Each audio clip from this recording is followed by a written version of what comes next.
All right, people. All right, all right, all right. Inna alhamdulillah wa kafa.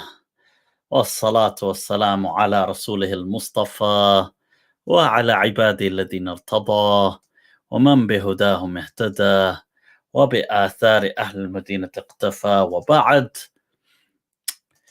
فسلام الله على القوم أهلا وسهلا بكم ومرحبا. All right, people. All right. أهلا وسهلا. Let me just once again just see. Oh, here it is. All right, copied. People. There you go. Let me share that out there. All right. So, what is going on? Let's see who is awake in this ungodly hour. Señores y mujeres. ¿Qué tal? What's going down? So, somebody said, I'm so Fahad, you're doing it, Fahad, you're doing it. He said, I'm so sad. Are kaheko. ¿Por qué? Why are you so sad? You need to cheer up, man. Cheer up. You know what it is? I was just doing a little workout at home. God, you know what it is? It's depressing. But the good news is the gyms are just opening on Mondays. So, oof, I cannot wait. And it's just so unmotivating doing it at home, honestly. But anyway, I was doing a little workout and I was thinking, yeah, cello, I've got to go. Chill out now, freshen up, shower up. Why not watch some more TV series? And then I thought, yeah, what is going on? You know, with mi gente, my people out there. It's been quite a while, haven't spoken to them. So why not? What the hell? Let's just go live, man. So who do we have here already? Manak. Mufti, I've learned a lot from you. Bless you, brother. Shukran, Manak. Shukran. I love the style. Look at the style of the icon right there. That's obviously a cartoon, a bitmoji of Manak. You're doing it, Manak. You're doing it. I love the style. Right. Koyes from Malaysia. Ahlan wa sahlan, Habibi. Ahlan wa sahlan. Mufti, share your workout. Sure. But let me get back to the gym, get back into beast mode, man. This is like, I feel honestly, it's depressing because you just, it's just not the same, and you can't work out the same way. But alhamdulillah, we can see the shore, we can see the light at the end of the tunnel. So, Mufti is hippo pink, milk pink. Wow. See, there's a person, Nas, who has his priorities in order. Anisa, ahlan wa sahlan, wa alaikum assalam. All right, so, right, are you going to do open panels? What would an open panel be like? Share your thoughts with me. Let's see, who have we got here on the live stream? Let me just, whilst you guys are... All right, vampire greetings, people. Welcome to the dark side. Right, so we've got right here. All right, the barman, you're doing it. Let me just... Assalamu alaikum, barman al-Hakim. What's up, man? How you doing, man? How you doing? Where are you joining again for the Boston? Look at that. I'm at work right now, but it's cool. It's cool. Why not? Huh? Why not? Yeah, why not? I'm just Why looking at not? monitor anyways. As I often say, what's life if not lived? Huh? Yeah, that's it. You wanna always say, hell yeah, I lived it. So that's good, man. What do you work as, if you don't mind us asking and prying? Security, yeah. You're doing it. Is that you, barman? You're doing it. You're doing it. I know, man. So, what's going on, man? What's preoccupying your precious thoughts? I just want to say what's up. But Shukran, nice. man. I appreciate it, man. I appreciate you and appreciate you tuning in and just reaching out and sharing your considerate just greetings with us. So, shukran for that, Bahman. We'll catch up then. Take care of yourself. We'll speak soon. Assalamu alaikum. Look at that, people. Bahman, share, connecting from Boston. You're doing it. You're doing it. Let's see. Who do we have here? Ahmed Shuaib. Ahmed Shuaib. इस वक्त अस्सलाम alaikum. Ahmed जी कहाँ चले गए आप?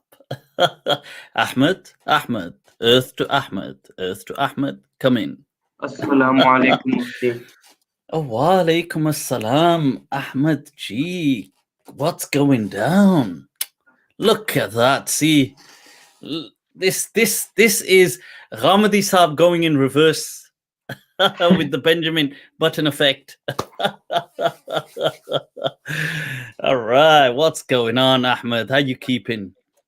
I'm good, Mufti. How are you? I mean, for me, obviously, I go to school, so lockdown hasn't been affecting me that much. But for me, as a movie critic, lockdown hasn't been affecting me either. right. But it has affected me with the gyms. I won't lie. You know, with this, kuch taklif hui. You know, I was like, oof. This one personal, you know, I was like, this needs to end now. That's enough. God damn it. Let us back in the gyms, man. And yeah, alhamdulillah, that's it's coming to an end. You know, are your schools opening up now? So right now it's Easter holiday, so schools after the break. I mean. Yeah. The thing about the gym was I've always wanted to go to the gym, but right now I'm 16, right? So I wanted to go to the gym when I was like 14, but my mom, obviously a Pakistani mom, she said, you know, you won't get tall enough, so she didn't allow me. That's it, man. Somebody said, look, Mufti needs his own gym at home. I actually, believe it or not, have a gym in my garage, but the problem is it's so unmotivating. Honestly, it's ridiculously unmotivating. It's hard to explain, but it just doesn't work the same way. You know, plus obviously you're restricted in the amount of machines you can have. You know, you have certain things that you can do and the weights, but it's not, you know, and you can't quite hit the muscles in the same way. You need different angles but yeah, that's that. So, but okay, Ahmed, so any new tahqiq going on? Tahqiq from my end, I mean, I've just been studying more Arabic, just doing that. Yeah. People, Ahmed Shuaib is going to be a future imam and scholar within the UK. You mark my words. That's what we're going to see. That you're going to carry the beacon of light. Because the thing is, obviously, Islam for me is a massive part of my life. It takes up many hours of my day, surely. But the issue is, a person's got to have, you know, money as well. He's got to have a source of income. So professionally, I want to be, inshallah, a doctor. So how does one balance? That's very noble. Inshallah, yeah. But how does one balance something like Islam and then medicine at the same time? I think taking that as a broader question is, you see, it's not just medicine. I think if you take it, kind of zoom out and you look at it as occupation or work or career, and having a work-life balance is incredibly important. I would first of all say, if you are somebody, which you are, and you definitely should be, somebody who's going to be taking up Deen studies seriously and passionately, as in you're in it for the long game, you're in it for the long run. So in that sense, I would always advise such people to be financially independent. Like, never lean on the Deen. Like, never make the deen your main source of income. I mean, you may in the future do courses and teach things, and sure, you may get invited to give talks and people may pay you, and that's fine, but that's not your main source of income, never, because it cripples your free speech, it cripples your thoughts. Now, I would personally advise always being enterprising, entrepreneurial, but being a doctor, sure. I mean, that's very that can also be very entrepreneurial. Depends how you look at it, but it's also a very dignified and noble profession to be in. I'm sure it will work out pretty well, and they will complement each other. And I know depends what kind of a doctor you go on to be in, but some of them, whilst you're training, have some ridiculous hours. I don't know if did you go through that book? What was that? Damn, what was that guy? Was it Adam Kay or something? The guy who wrote about it's actually quite funny. I went through the audiobook of it. Let me see, was that his name? Was it Adam Kay? Yeah, This Is Going to Hurt. Have you been through that? No. Okay, that's actually very funny, because he's a doctor, but when he's writing this book, he's not a doctor anymore. I think I don't know whether he's been struck off or he's retired, but he tells you the whole thing, and it's really interesting. That's the thing, because this person you're mentioning, maybe he's American. The thing about becoming a doctor in America. No, I'm pretty sure he's British. Oh, right. But I'll say it anyway. Basically, the thing about becoming a doctor in America is it's completely absurd for someone who's foreign, right? So let's say I've spent 14 years studying to become, let's say, a neurosurgeon. If I want to go to America, I have to first do the same exam that 20-year-olds are doing, and then on top of that, I have to do, I think, 2 years of 80-hour work weeks, even if I'm a fully fledged neurosurgeon.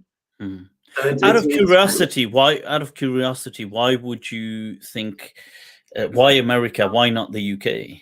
Paisa. Paisa bolta hai boss. Paisa.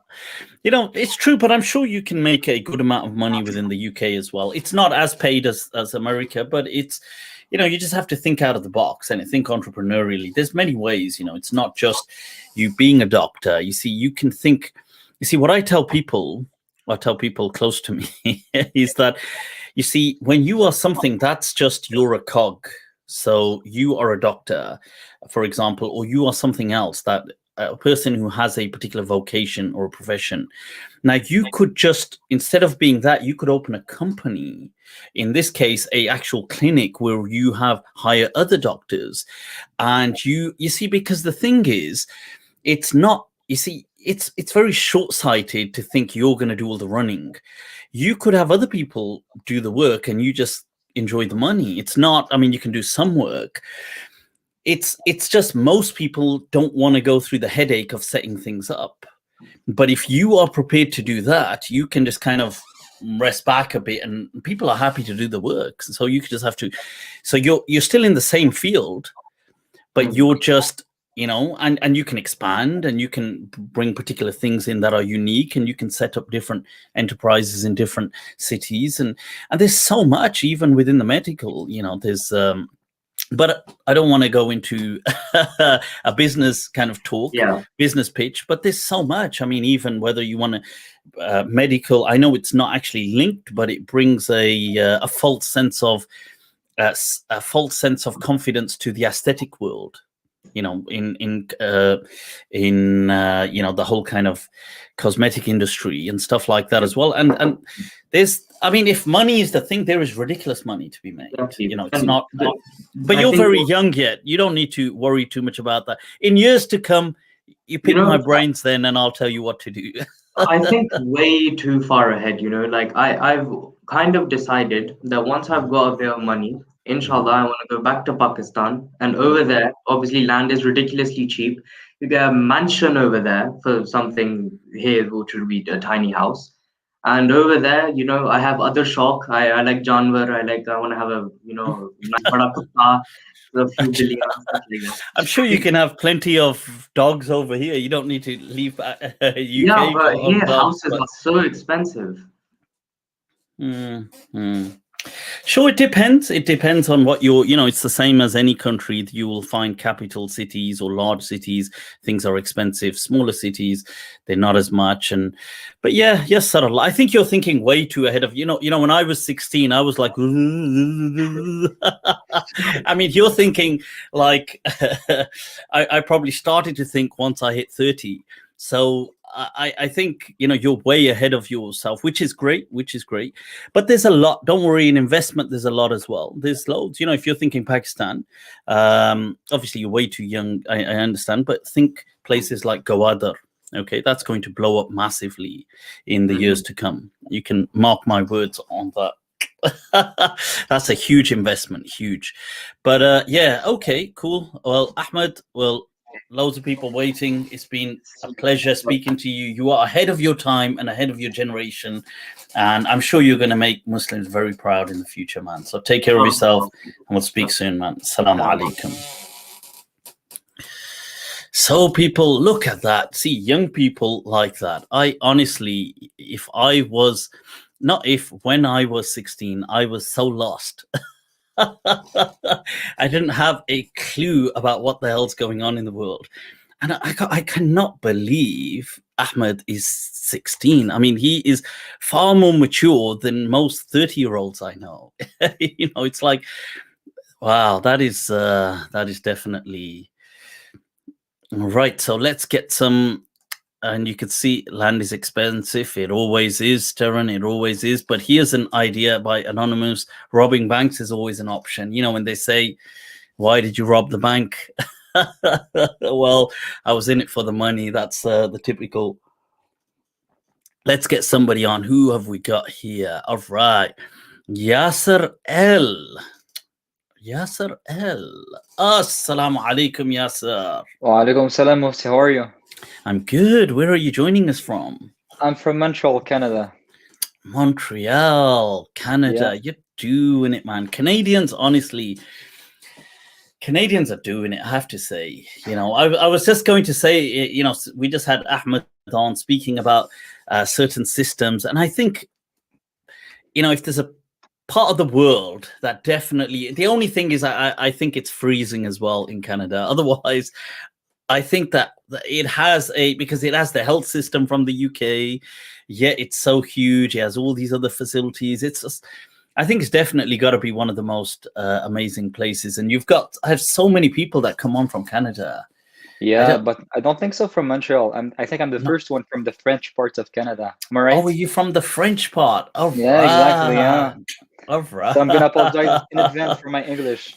No need to apologize. See, I see the French thing coming up now. I must apologize. See, this is what people find. It must be that accent they find very attractive. They're like, you're like, I'm sorry, mademoiselle, excusez-moi. So Yasser, man, talk to us. Tell us what's preoccupying your thoughts, or share something you'd like to say. Yeah, sure. So I came here for two things. Basically, first one is I have a question for you. So I was thinking about this the other day, and it's about the concept of awra, okay, in Islam. And I'm not sure if I'm grasping it right, okay, because I read about it, and there's a distinction between the awra mukhaffafa and the awra mughallada in like the fiqh books. And I was wondering what's sinful there. Like, is it sinful to show the awra? I mean, the mukhaffafa, of course, not the mughallada, or it's sinful to see it? So I'm having a hard time understanding this concept. Right. Okay. So, right. So that's a good question. See, first of all, these things, just to kind of lay the foundation. These things are not haram in and of themselves. Okay, so there are things in Islam which are haram, like stealing or doing things, obviously causing harm, murder, stuff like this. These are haram bidhatihi. Okay. And then you have things which are muharramat as well in the Sharia, but lighayrihi. So in and of themselves, they are not haram, but they are made haram because these things lead to other harms. So, for example, the whole thing of exposing yourself or being naked in and of itself is not a haram action. It wouldn't be something that, because in essence, what is it that you're doing? You're not actually doing anything. But it's just the actions, the consequences that may happen, even if you don't intend them to happen, but that may happen in that particular environment. Hence, it's not haram to be, walking around naked at home, for example. But it's that what happens, and especially even today in many parts of the world, these things unfortunately lead to very tragic events. So that's why this haram isn't more about punishing you. It's more about the strictness to safeguard. So there's a difference in the maqasid of this illah. Okay, just to be clear from the offset. Whereas stealing is haram lidatihi. So the objective is, it's saying it as a punishment. It's not saying it as a, as a safeguard. Here, this is more out of kind of care and safeguarding. It's kind of put there. Then the scholars disagree that, okay, well, and this is mainly, they say for women, but they say it for men as well. Obviously, what parts need to be covered, what parts don't need to be covered. And they massively disagree amongst themselves. The Malikiya tend to give this nice, this kind of simpler fit to it. They say there is an awra mughalladha and awra mukhaffafa. There's the awra, which is that which needs to be covered at its core. Like, this is the essential. This is the must. And then there's the mukhaffafa, the extended awra, which, you should as well, but it's kind of more, you could get away with it, as in, it's not, the emphasis, it's not like the exclamation marks after it ain't there. It's like, yes, you should cover it, but it's not. The other is like, then they disagree, the scholars, what is mukhaffafa and mughalladha, although they agree on essentials. So they agree that the private part are mughalladha, that they must be covered. And beyond that, there's a disagreement on men. So they will say, some will say, maybe it's just the groin area. Some will say it's that and slightly surrounding it. And some will say, no, it's that and between the, up to the navel, that kind of pelvic area. And some will say it includes the thighs for the men. And that's become a common thing that you hear sometimes. They say between the navel to the knee. There's a common... it's not actually a strong hadith, but they have this kind of hadith which they've popularized. Now, with women, similarly, there's a difference of opinion. That they all agree on the kind of the private parts, and then they start to kind of disagree amongst themselves. Similar, not obviously with women, there's more they're going to say about covering. But they will disagree. So even with the Malikiya, they will say things like, and some of the other madhabs as well, they say like, okay, up to the knees, they kind of, so they bring the thighs into what should be covered, and the kind of pelvic area and the midsection. But then oddly, some of them don't even include the breasts in the mughalladha. Yeah. Which is, you think, well, oh, okay. You think, okay, these guys were ahead of their time. And then, and some say, well, they might include the breast, but then they won't include like the arms, the neck, the lower part of the legs. And basically, there's nothing, if we're going to be honest, there's nothing in the Quran or Sunnah that is so clearly defining these matters. What it seems to be is there is a stress in the Quran or Sunnah about being modest, especially in the company of others. Mm-hmm. The rest has kind of been patched together. So they've taken some hadith rulings, they've taken, the urf, what do people generally consider, and even I've got a whole video discussing things like the hair for women. Was this part of the awra, not part of the awra? So my actual response would be that if you're going if you just want a very traditional fiqh ruling, just go with what's in the books. They're just going to say, well, the Maliki books will say, what's from her knee to the midsection, and then some may say the back as well, her back, and some may not include it, and the rest they'll kind of consider awra mukhaffafa. And what they mean by that is what a woman casually lounges around in at home and stuff. In fact, they even write that as some of the examples. So that's fine. Otherwise, that's the kind of fiqhi perspective. What I would say is really this is what the urf defines. Your Okay, urf. So you believe that it's not static. It's like it's constantly moving depending on where you live and on the times. Yeah, so I feel that the concept of modesty is kind of there, but it's the way how it fits does vary with region and your age as well, as in not your actual biological age, but the day and age. So by the urf, the convention. So somebody today dressed modestly, may not appear so modest in Victorian times. Like if you're in Victorian England, whereas today somebody, let's say a woman wearing a long skirt, but she might have like her ankles or a bit of a lower leg showing, and she might have like part of her arms showing and a bit, but she's dressed very modestly. Now we would say, oh, that's very modest in this part of the world, but obviously you go back 150 years in England and that may not be as modest. So I would feel that this modesty is defined by urf wal ada, because really that is, you have to remember, it goes back to the ruling. The ruling was it's not haram in and of itself. It's only haram because of your social ramifications. And if those ramifications today don't apply, like you don't need to be wearing a burqa to be, for example, safe in this part of the world. Like it doesn't, you don't need to go to that extent. I mean, you can do that, but you don't need to. So, because if we go back to the maqasid each time, the maqsad of this covering up was not a haram of itself. It was a safeguarding issue. So if we keep that in mind, I feel the urf wal ada defines it.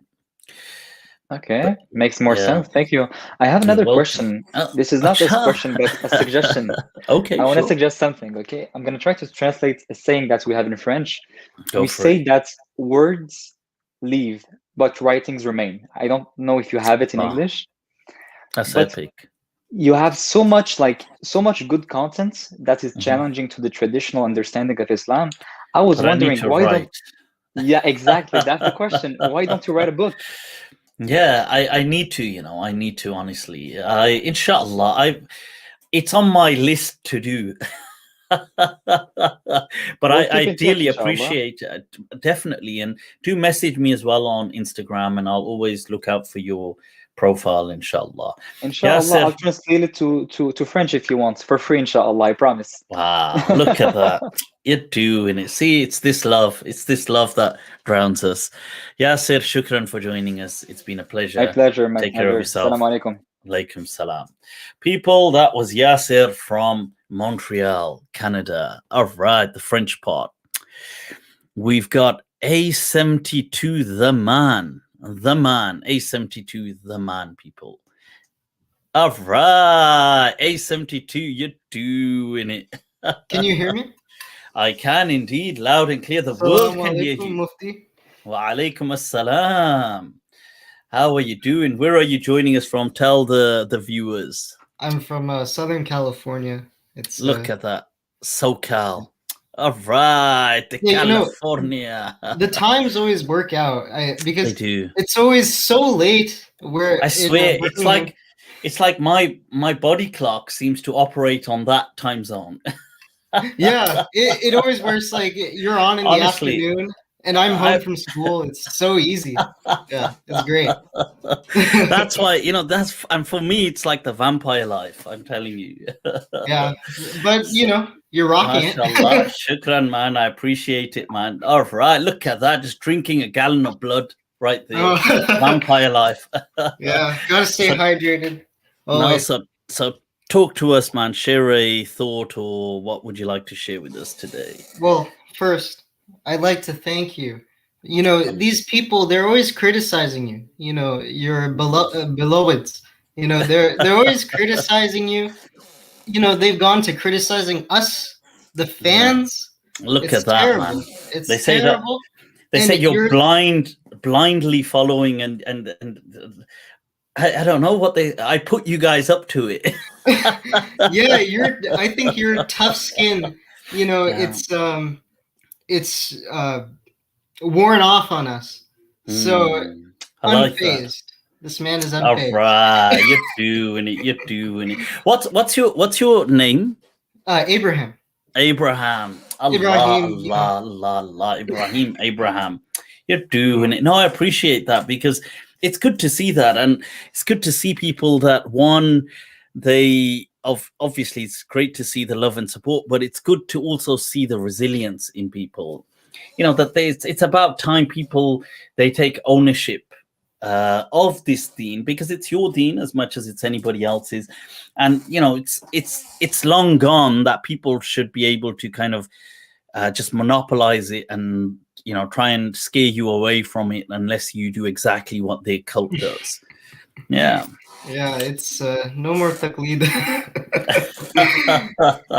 I think that's epic, man. That's epic. Cool. So what else is going on, man, Abraham? So I had a question. Mm-hmm. Now, the Prophet ﷺ, he's preaching towards people, not just Muslims, and they have some documents, right?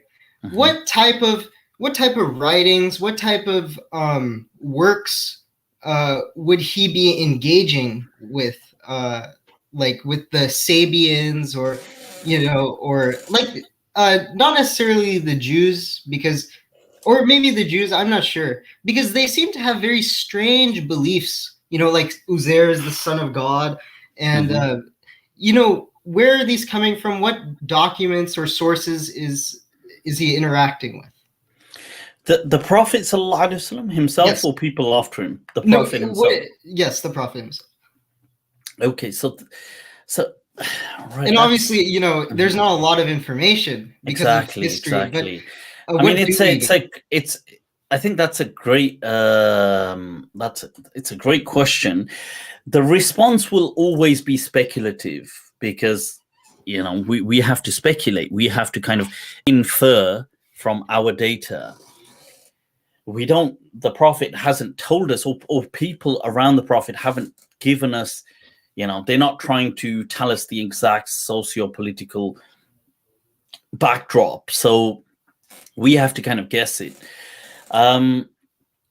I feel that, you see, the Prophet ﷺ, I've highlighted this before, that once you understand how Arabia worked, and there were the three divisions of Arabia, you have to, I definitely feel that those two, because the Prophet was in the middle, the Arabia Petria, but this was like the kind of forgotten Arabia, the neglected Arabia. Yeah. The southern kingdoms, they were mostly Christian. Sometimes they had a Jewish reign over them, but they were also at times part of the Aksumite kingdom within Abyssinia. Okay. There was that. They had their own, even though they were Christian, they had their own flavor to them. They weren't. These would be like the Nabateans, or no, they would be the northern kingdom. Oh, so okay. So you're talking about the southern right now. Southern, so they would have certain statues and certain, you know, they had a very, like, their writing was very like hieroglyphics. It was a bit like that. It was slightly a step developed from hieroglyphics, but it was still very shapes, and, you know, it's not like cursive handwriting. And it was called al-Khatt al-Himyari or al-Khatt al-Musnad. Now, they must have had substantially unquestionably a degree of influence over Arabia, but it was the northern kingdoms that were the inheritors of the Nabateans that would have had the cultural currency. Right. And they were that's, you see, they also connected with and were partly melted into the Byzantine Christian Greeks. So they spoke Greek. The Western part would have spoken Greek, but they would have had this kind of like a Semitic language as well, like an Arabic-ish. I mean, it would have been Arabic, but maybe not exactly, but they probably understood each other. You understand? Okay. And the eastern part would have also had an Arabic presence, but the inheritors of the Nabateans, but they also had an alliance with the Persians. The you know, you would have had the Sassanid Empire and stuff. So, and this side on the east, which would be modern day Iraq, is where the cultural capital of things like poetry and the dons of the Arabic Jahiliyyah were from. There was a city called Hira. Oh, And this Hira was a huge, it was like huge for the, it would be today like the way people say London, you know, New York, Paris. They say these kind of Milan, these kind of fashion capitals of the world. That's how Hira was. It was seen as like huge by the Arabs, as in they always kind of, it rocked. It was like, yeah. So, you know, these major poets, Nabigha and all these people, that's where they would have lived. They weren't in the Arabian Peninsula. So these places definitely had a huge influence. Now, the scripture and the religions would have mainly been Christianity, but naturally, it would have been influenced based on culture. So, like, let me give an example. Like, let's say today you have Christianity in Latin America. right. But the Christianity of like Mexico is still a very different Christianity to, like, you know, the deep South, the Bible Belt in America, for example. Oh yeah, like the veneration of Mary. Yeah, you know, that's yeah. There's that stuff, but there's also a lot of culture, like the way they celebrate the Day of the Dead. They celebrate all their, you know, they have all these, you know, their own kind of goddesses as well, La Flaca, you know, and the one spirit of death, but they're still kind of weirdly Christian. right. So what I'm saying is that I'm assuming, this is speculation, but I'm assuming in the past, even though people were Christian, they still had their own little flavor depending where they were. So like those who lived closer, like the Lahmids or the Manazira, who were under the they were protectorate of the Sassanids, the Persians. They may have had certain Persian traits to them, but they were still Christian. You understand? Okay, it's kind of like the Hellenization of some of the Jews. Yeah. So I think these things were going on in the background. It's definitely the case that when a lot of the early Meccan Quran is addressing, some of it is addressing Jews and Christians. And this is because they came down to visit, or they were being brought down by the Meccans to debate the Prophet. Oh, yeah. And they were coming down from those capitals. And because the Prophet, you see, when he emerges with his da'wah, he makes this Abrahamic claim. Right. You know, that I'm an extension of the Judeo-Christians. So the Judeo-Christians weren't really strong in that part of Arabia. So they would have brought them in to debate him. Definitely, that's definite. But that's, I don't know if that really answers a lot, but I feel that this gives some. I think the problem is just like the nature of the question. It's addressing something that, you know, it's so old and there's not a lot of sources, you know, this type of stuff. So there's no like good hard answer, you know. Yeah. There we just had Terence saying Umayyad iconography came from South Arabia. It could be because, you see, a lot of that middle Arabian kind of region was influenced heavily by Southern Arabia. But I know that by the Prophet's lifetime, there was this trend to try to northernize it. You see, you know, it's a bit like how because American products have more sway in the world. So let's say American TV series, American movies, American, you know, there's just more swagger with the American thing. Hence, you will find now in, let's say, schools, primary schools and nurseries within the UK, because children are growing up now watching so much TV, some of them have like American pronunciations to certain words. Oh, no. Because they hear it all the time, like they're watching Netflix all the time, like kids are. And that's how they hear the word. So it becomes normal to them. So they'll pronounce certain words. I've even seen my daughter, I can't remember but some words, they will pronounce them how they've seen them on all the TV shows. So there's this kind of Americanization of language, which is fine. But as an example, you see this in places all the time. So I feel in the Prophet's time, there was this northernization attempt to bring that culture in. Yeah, you know, I think that when thinking about these things, it's very, I have to keep reminding myself that, oh, you know, the culture, like, what was his name? Dr. Javati Hashmi, who you had on. Oh, yes, of course, yeah, of course. In his lectures, when he's kind of contextualizing the Prophet ﷺ's dawah, you know, you can't forget about the cultural context, but it's very hard to like quantify that, you know, how much to affect like their sources, their interpretation. 100%, man. You know, that's something I wish we could really know. I really do. Yeah. Now, do you recommend anything to read, to watch, or something like that, just for general contextualization of Islam? There's, you know what, I would advise, actually, you could check out, because I'll tell you who's done good work on stuff like this. It's actually usually academic professors. You're not going to find many religious people have done it, because, you know, for religious people, it's like ground zero is Islam. And everything prior to Islam, they've kind of just put it in the blind spot, like they're not interested. So, you know, there's this assumption that everybody was a jahil, Islam came and everything started. But it's not true like that. And so you could watch some lectures on YouTube by like Fred Donner. He's great. And if you like it, you could try his book. He has more than one. But I was going to say also, there's a book, it's very detailed, but I found it incredibly fascinating.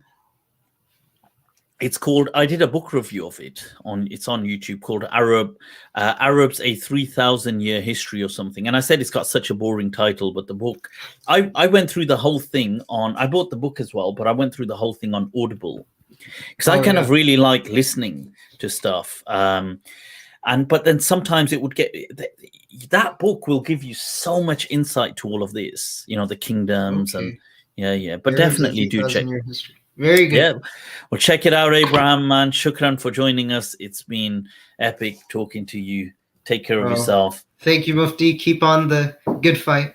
Shukran, man. Take care, man. Assalamu alaikum. You're doing it, people. All right, who do we have here? What's going on? All right, people. We've got here Ziyad Muhammad. You're doing it. Assalamu alaikum, Ziyad. Ahlan wa sahlan. It's 4 o'clock here in South Africa, so South Africa. Kya baat hai, yaar. All the way from South Africa. So I'm a bigger night owl than you. This is my sleep. I sleep after Fajr. Allahu Akbar. Allahu Akbar. See, I'm good, man. How are you? It's a pleasure to have you with us on this meetup all the way from South Africa, Ziyad. It's a pleasure to hear me. I wish I could have an hour with you, but I've been watching all of these guys' videos, and like your previous brother said, tough skin, but it's been bugging me so much. I've been commenting continuously. Just in a polite way to say, look, we all won. Why can't you just have a discussion with the Mufti behind closed doors or in the open, you know? But I mean, that's neither here or there, because We have to Yeah, agree to disagree. We can't engage everyone. But there's just two things that I just want your opinion on. of course, So go for it. Shoot. look, I always think, right? Why did Allah choose the word ikra as the first word to be Choose what? revealed So, in the Quran? Iqra. Yeah. So read, right? So I mean, Read, that's a yeah. message to the entire humankind. And I place such big emphasis on this to say that, look, I respect all the scholars. I listen to people, and I take the good and the bad, I leave the bad. And of course, I'll stay on my own, on the day of Qiyamah. But reading for yourself, understanding, logic, reason, all the things that you preach. I think that the institutionalization of the religion is so prevalent, and the Yeah. hierarchy and the clergy, it bugs me to such an extent that it disunifies everyone, right? That's one. Then to jump on, I know what's your thoughts on that. I know what you think of that. Yeah, no, I totally agree with you, man. It is very suffocating. It's unfortunate, but we are in a new day and age. You see, we are in a very, I feel, unprecedented time. Not in the, obviously everybody's in their their day and age, but we are really significantly unprecedented in the sense that, you see, it is virtually impossible in this day and age to suppress information and knowledge. 100%.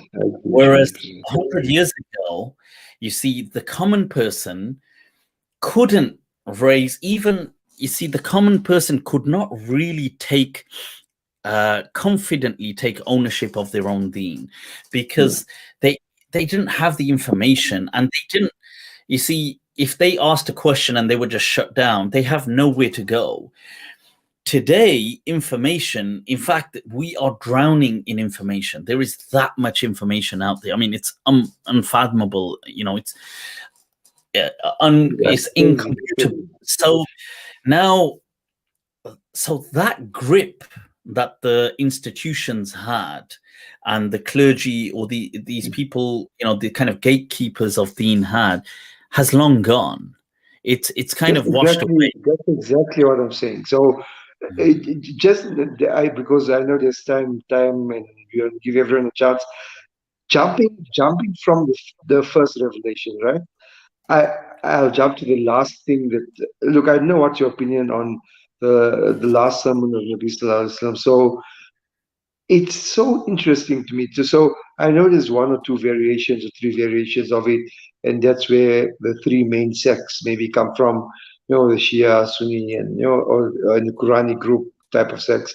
But if you look at a sermon in totality, if Nabi Sallallahu Alaihi Wasallam just focused on just a few points. He focused on justice. He focused on being fair to your brother. He focused on the family unit. He focused on passing on the message. And that holistically is basically being good, being pious. You have innate right in what's wrong. So you'll feel what you're doing is right and what's wrong. It's built in you. 100%. I mean, if you just look at this verse of the Quran, that Allah ya'murukum, Allah is telling you what He commands you with. Okay, that innama ya'murukum bil adli wal ihsan. That it is simply justice and compassion. That is it. I agree with you. And that's it. And then it just exactly. And then it just extends to saying, wa ita'idhil qurba, like, do remember that you have rights to help people around you. Yes. But that's just you see, really everything, this whole message of Islam just is summed up in this verse. That as far as the dunya is concerned, okay, not the akhirah sense, but the dunya, it's summed up. That justice, and Allah doesn't explain. You understand what justice is. He doesn't say, by the way, 100%. Justice is, people know what justice is, and just compassion, kindness to people, because really that is it. Yeah. So, like I said, like the riba issue. I'm a banker, and I'm still a banker for over many years. And I don't believe in Islamic banking. Like, it doesn't make sense at all. And how I take the riba issue is it was excessive, um, excessive interest that was the problem. It wasn't the fact of borrowing money. So, like, the misunderstanding, that's my understanding from being in the industry, studying and so on. So, like you said in many of your lectures and so on, the misunderstanding and the damnation of people it gets to me at such a level, and you can't actually engage many people on it at all, because they stuck in such a way that in our small locality of Lodium in South Africa that we live in, right? Okay. I'll give you just a small, actually real example. They have these things called Ijtima.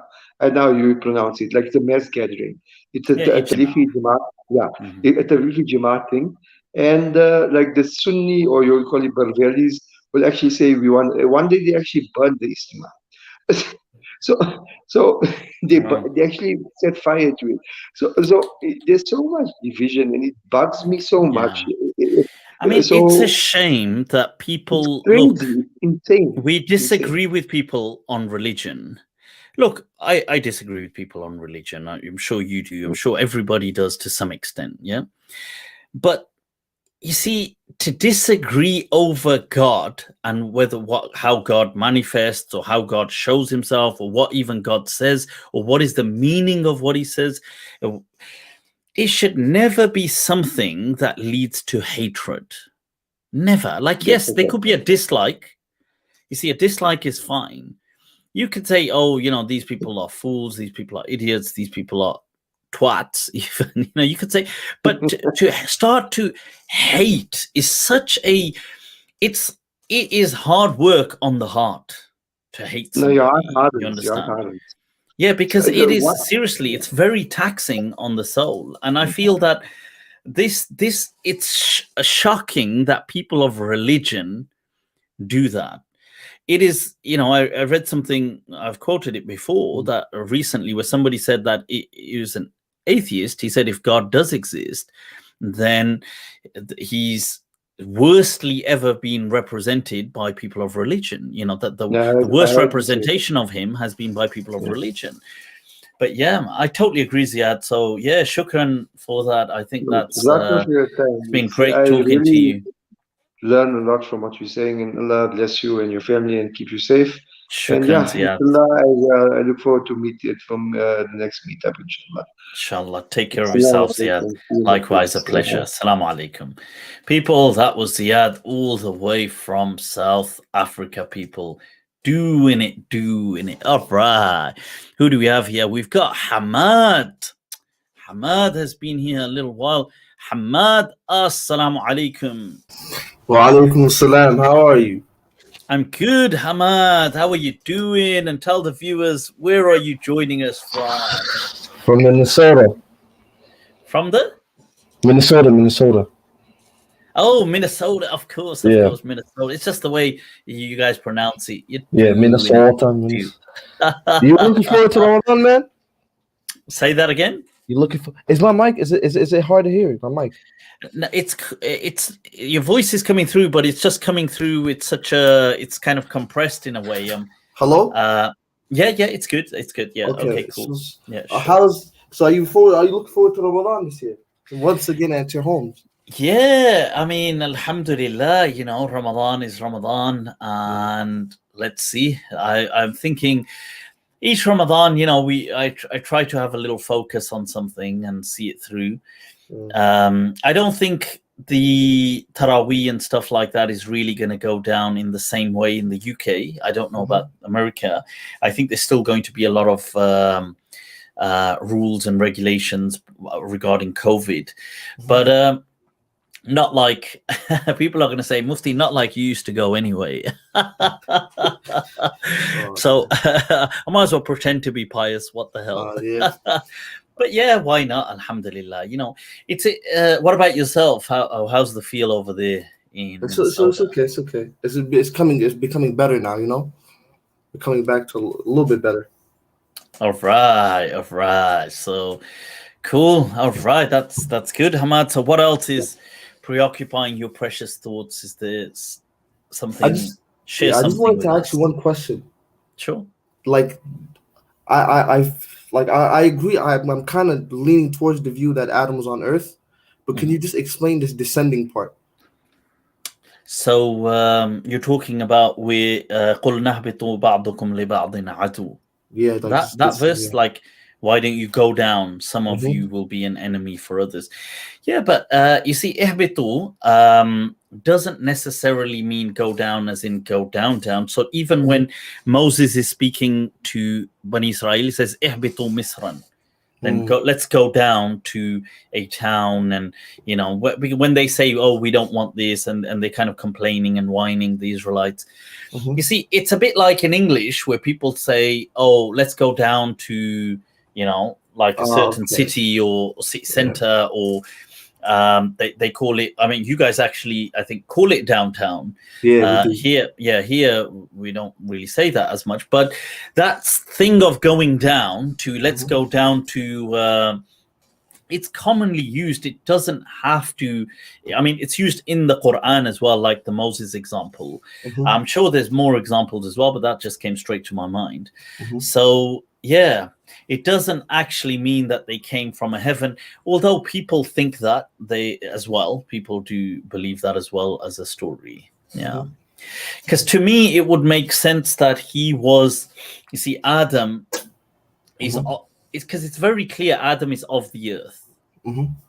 Because even those people who say he lived in some heaven somewhere, they say he was made from the earth. Yeah, from the earth material. Yeah, so they say, so God took this earth material away, and then they made him, God made him.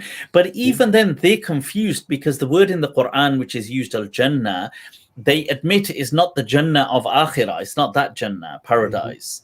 So they say, well, what is it then?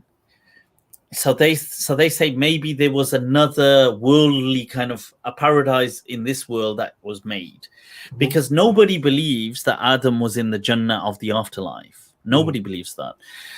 Generally speaking, I've never heard anybody really believe that. What they say is that no, that Jannah of the afterlife has never been witnessed by anyone. As the hadith states, that, you know, وَمَا خَطَرَ بِبَالِ بَشَرٍ قَطْ. So they say that God created like another world somewhere. So God created Earth, and he also had another world somewhere else, like let's say another planet or a galaxy, or I don't know. And then God took the things from this Earth and he created Adam over there. But then when he kind of disobeyed, he sent him back to, not sent him back, he sent him here. Yeah, I mean, it just seems a bit sci-fi, but yeah, you know, it's, I mean, people do believe that, don't get me wrong, but to me, it just makes more sense that he was organic and of the earth. Yeah, and he was almost in a kind of, he was in a garden. No, it doesn't have to be a garden, but a region that was obviously provided him fruits and stuff like that.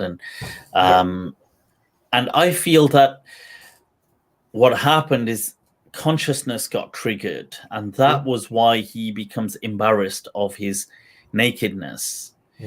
Because you see, to be embarrassed is linked with self-awareness. Yeah.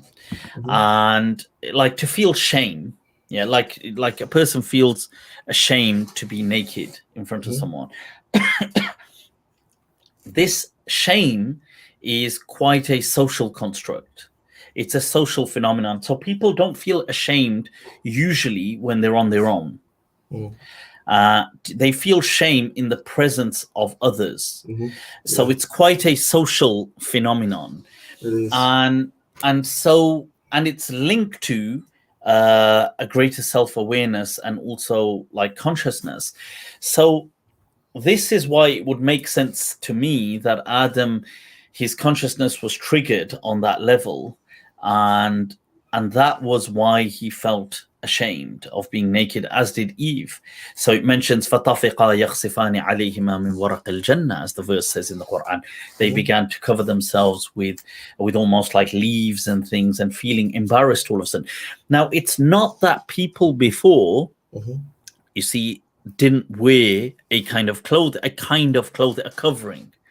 They did. So Neanderthals had a kind of covering. They wore, but covering for pre-Adamites, let's say. So the whether it was Neanderthals or whether it was Homo sapiens, but not pre-cognitive revolution, or it was earlier, whether it's Homo ergaster or Homo erectus or whoever, Heidelbergensis, these hominins that had covering, like Neanderthals definitely had covering. It was more strategic to do with cold and heat. It was about protecting themselves from the cold. It wasn't about being ashamed. Okay. So they weren't probably covering their private parts, but they were probably had like a kind of, they probably took the hide of animals and wore it to keep warm. It makes sense. You understand? So it's not that. So it's when he had a greater awareness, he became embarrassed of his private parts. Now, this is something most likely Neanderthals wouldn't have had. Animals don't have, like, they don't feel embarrassed of their private parts and things. So although they may feel embarrassed of some things, but not that.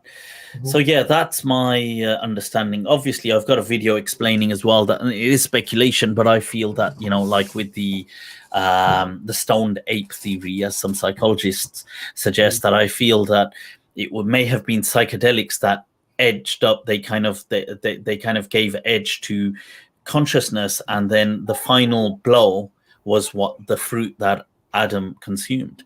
That was like the final. There was a neural explosion. Cognitive revolution, as you say, right? Yeah. Yeah, I've seen your videos on that. Yeah. That's my thoughts. Obviously, that's speculation, but I'm just, I'm just guessing, as everybody else is guessing. Why not? Well, so cool. Well, Hamad, it's been epic. Shukran for sharing your thoughts with us. I do. Can I ask one more? It's a quick question. Okay. What is what forms are the Sunnah of Allah? What kind of forms are there? Right. Okay. That's a very good question. Like when you say, because when Allah says in the Quran, وَلَن تَجِدَ لِسُنَّةِ اللَّهِ تَبْدِيلًا. Now it's difficult because we can only play it back retrospectively, reverse engineer. So Allah is saying, for the things that have been done in His way. Now, what does that mean? Exactly, because when we're saying, well, what we do know is that God has made creation. And we know that when creation began, one of the first things that emerges are like the forces of physics, and the forces of these things seem to have been stable right through creation. I mean, because after the Big Bang, within fractions of a second, these are the things that emerge, and then the forces kind of split off and they've been since pretty much creation has been, these things have been. But we also realize that what I would say, but this, I'm not saying it's restricted to this. I'm saying that this is the way which God has set out creation. And with a capital C, the laws of creation. And there may be laws that we don't understand yet. So for example, let's say the strong nuclear force is what holds together atoms. Now, before we discovered that, it doesn't mean we didn't understand that things still stayed together. We still understood that, just because I'm holding this, it don't kind of break up just because I'm holding it. But we just didn't understand the nature of the force until we studied it. So yeah, cool. Hamad, it's been epic. Shukran. As always, a pleasure to have such fresh intellectual minds on Meetup, man. Take care of yourself. You too. Assalamu alaikum. People, Hamad doing it all the way from Minnesota. All right. Who do we have here, people? Who do we have? Binyamin Abdul Qadir. Oh no, he just went. Oh no, here he is. Assalamu alaikum, Binyamin. Wa alaikum assalam wa rahmatullah. How are you, Mufti? I'm good. Where are you joining us from, Binyamin? I'm from Brampton. It's a suburb outside of Toronto. In Of Canada. Toronto. All right. Canadians are doing it, honestly. Barakallahu fi Mufti. Hayyakallah. Shukran for coming on and joining us. Share something with us. How can we also help and be a part of your journey as well? Yeah, Mufti, I wanted to talk about something you quickly mentioned on a Monday night. You're talking about art, and you mentioned how you felt to some degree Muslims kind of missed out on certain types of art. And as an artist myself, I kind of really resonated with that. And I just wanted to get your perspective on it more, because I have some of my own theories. I think some of it has to do with, kind of iconoclasm, which is really present in many forms of Islam. But I also think a big portion of it has to do with colonization, because if you just take India, for example, and you look at kind of art history, Muslim art history in India, you see this kind of flourishing of very, very profound and very realistic miniatures, miniature paintings. And it's starting to take, a trajectory was being set towards a lot of stuff you see in the West as well. In fact, a lot of Mughal artists were copying works by European artists, and you see this amazing flourishing. But then once the East Indian Company, they did what they did, it kind of all dies out, and Muslims start becoming really reactionary, and then you kind of that whole kind of tradition until really recently really dies out. So I just wanted to get your thoughts on, what do you think it's, other than colonization, what do you think it's holding Muslim back from those kind of more... It is. You see, I feel that there were certain things on which Muslims kind of, I mean, I'm not saying entirely, but they kind of missed the boat. And one was definitely, I feel, art, and the other I definitely feel music. That doesn't mean that Muslims didn't contribute to art and they didn't contribute to music. They definitely did. There's an immense amount of art, but they kind of lost out on a huge stake. So what happened is Muslims kind of went into Islamic patterns and the whole kind of or what is it, kind of fractal designs and this kind of stuff. And calligraphy, and they went in and they developed that massively, but they lost, they missed out on the boat when it came to other arts, like whether it's going to be different types of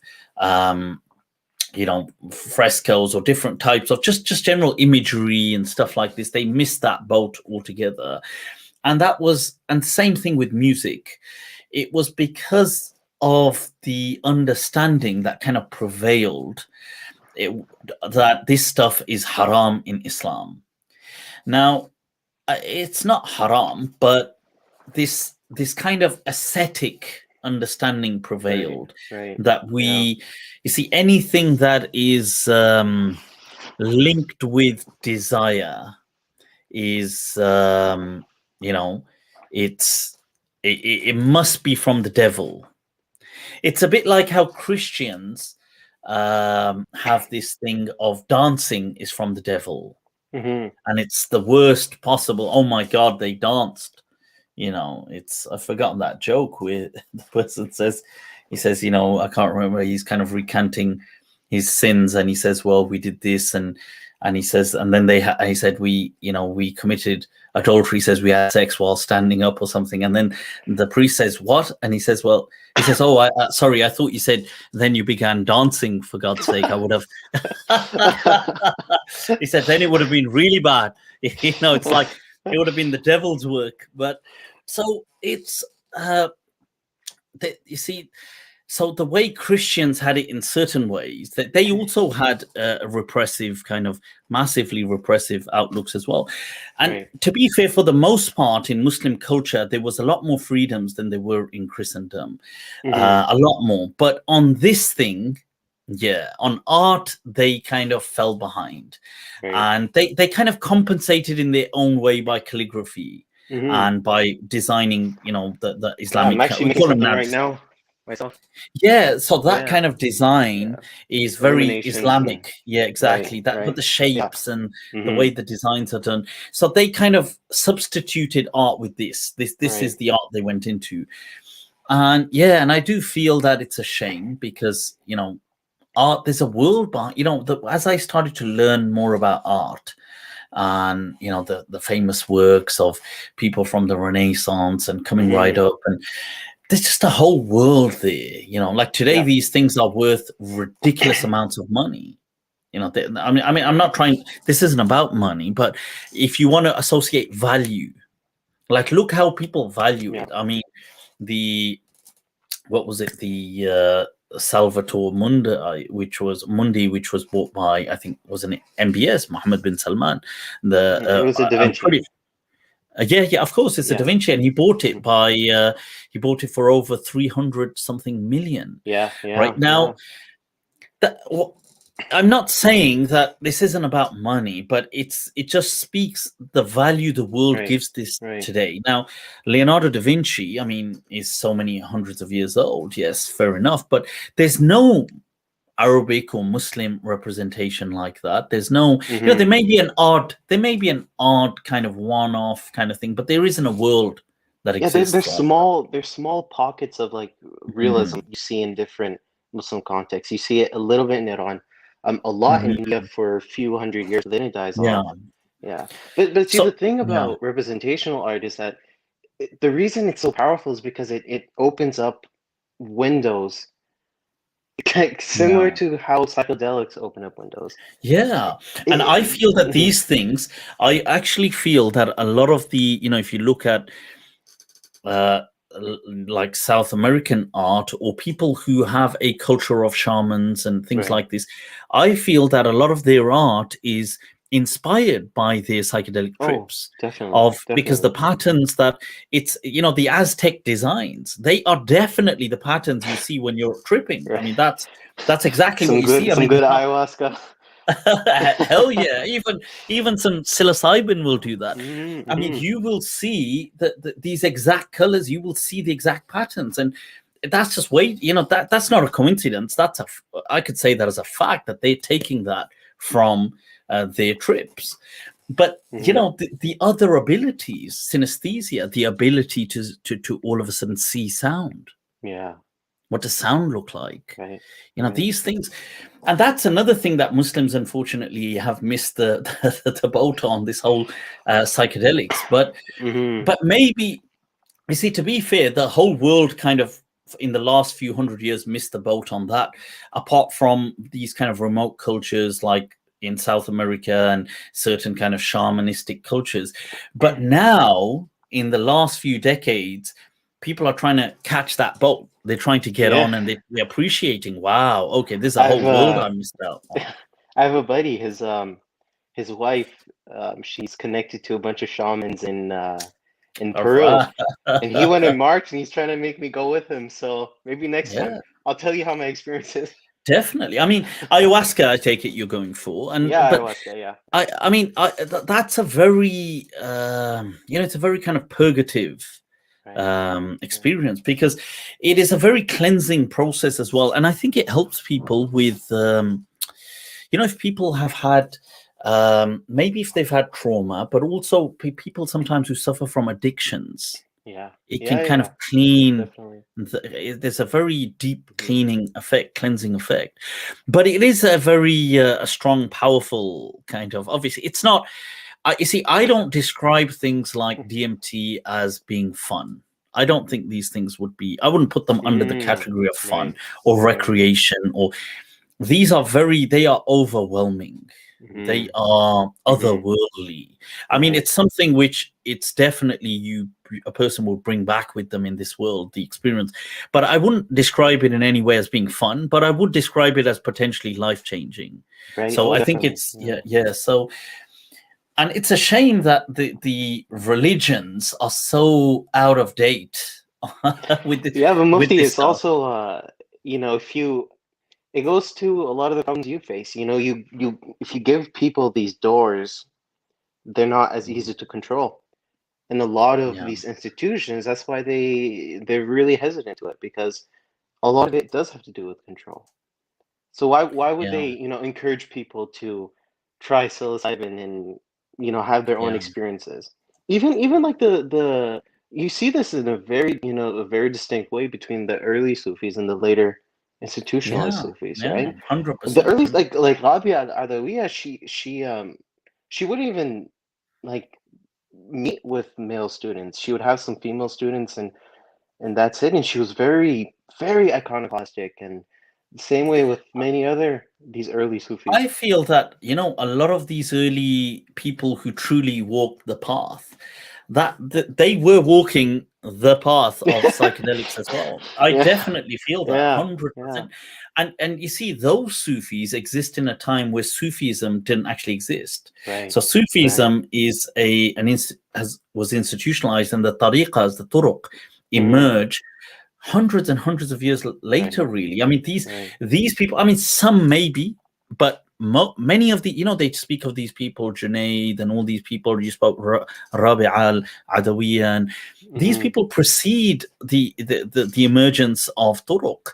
Right. They, in their day and age, were just seen as like these kind of mystics that just became, they were just like in their own world. And and I'm not saying people need to become that, but I feel that, it's a bit like Joe Rogan. He had this it was actually on one of his Instagram thing, and I read it and I thought, I'm sure I've quoted it before, but the same thing applies to this topic of psychedelics as well. It's that he said that, in 2021, people are prepared to put a person in a cage because he will harmlessly in his home inhale a plant. Let's look how dumb that sounds. I mean, can you believe this is the free world of 2021?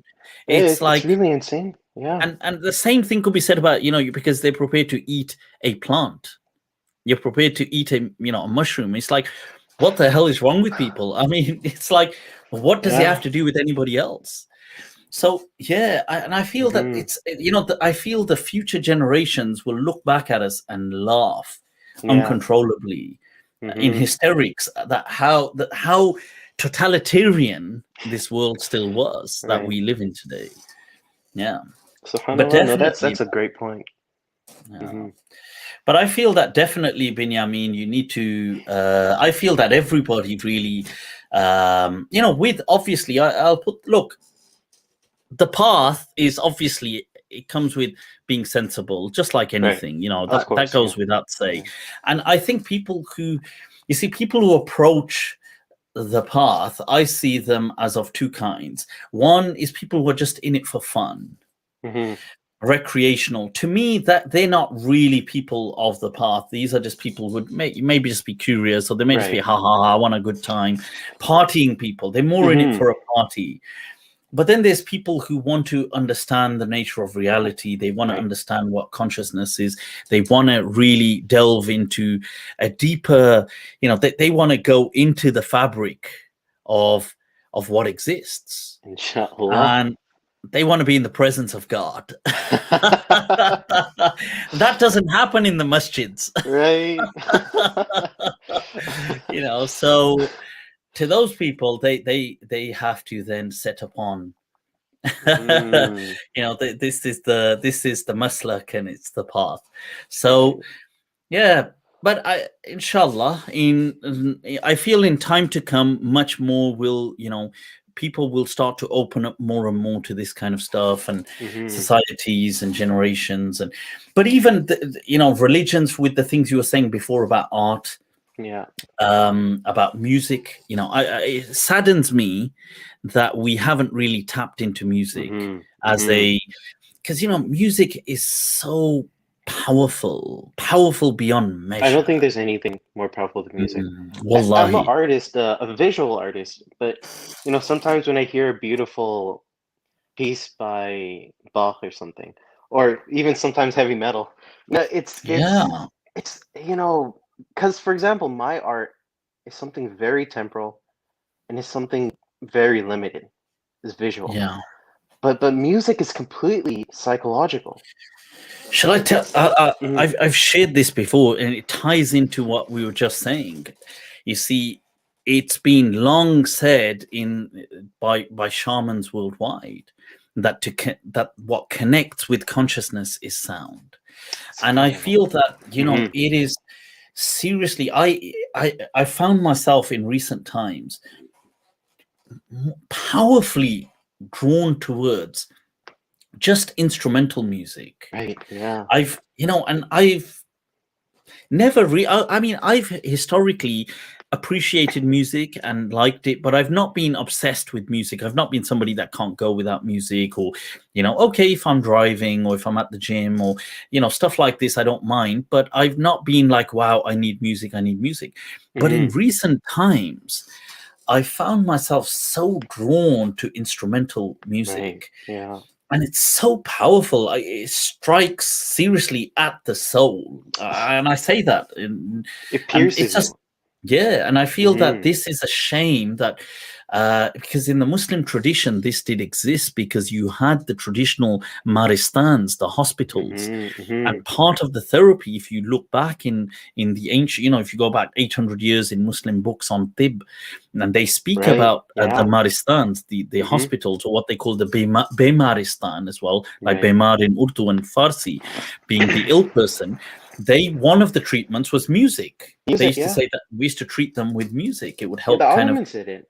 Yeah, I mean, the Ottomans, exactly. There's he recently passed away, a brilliant musician from Turkey. I can't say his name, but his band is in Turkish. It's kind of hard to pronounce, but there's a Turkish guy I came across in the last couple of months. He has this, I don't know his name. I think his first name might be Mustafa. I can't pronounce. I don't know how to read the Turkish. You know, they write the script with the letters. That's right. Yeah. But he has this track that it's an instrumental called "The Girl in the Woods, She Is Your Destiny." It is so powerful. Honestly, it is powerful. I find it powerful beyond measure. It's like a 3-minute kind of instrumental, but it's so wow. Honestly, I'm not sure how to do it here yet. I haven't fiddled around. Otherwise, I'd play it live just to show people. But yeah, definitely. You got to check this. For instrumentals, I've quoted before. There's this guy Efioso Cross. I listened to some of his. They are. I find them. He has this one, "As Long as God Will Love Us," and he has this one, "If You Fall, I Will Carry You." These are all instrumentals, by the way, and it's really.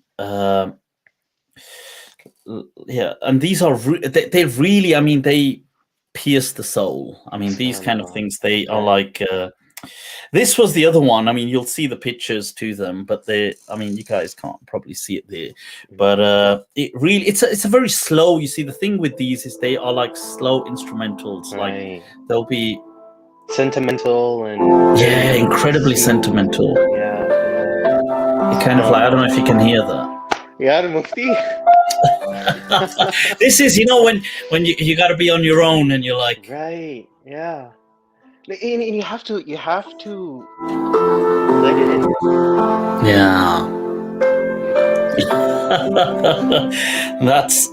So and the other guy, I think the other guy is actually quite a passionate Christian. Actually, I think so, because a lot of his titles are kind of given Christian. But his is I can listen to them doing anything, honestly. Like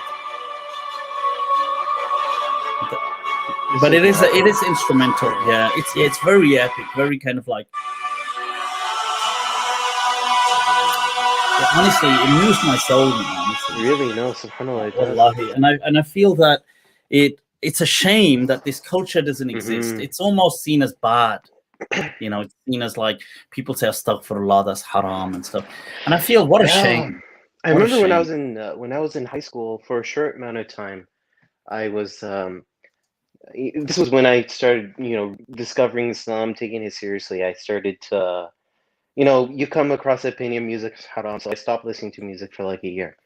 I remember like it's like when I think of that time, it's like a nightmare. I would just think of certain pieces like from Beethoven, and I would just long to listen to it. And then it's actually when I watched your video on music that kind of finally let me re-experience this. No, I went through that as well. I went through that phase that music is haram, and I did stop. I stopped all music. I stopped. I remember, there was a time when I was probably like 21 or something, but there was a time when, so it's like a lifetime ago, but I actually remember to the extent that I was traveling, let's say in that particular time I was studying in Pakistan, and I was traveling and we're going and if it was a small, like, let's say a van with just a small amount of people, I would insist, can you switch the music off, please? Right, yeah. Because it's haram.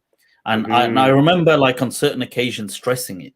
Like, I've kind of been there, when these people are these kind of Salafis, and I know what it's like. I've been through it. It's not like I've been in that mindset as well. Yeah, exactly. Sometimes they think, this person doesn't know. It's just I've been through that. I've been through that phase in life, and it's as sad as it is. Okay, it's interesting to experience, especially when you're young, and then you mature out of it, hopefully, without causing any significant harm. Right.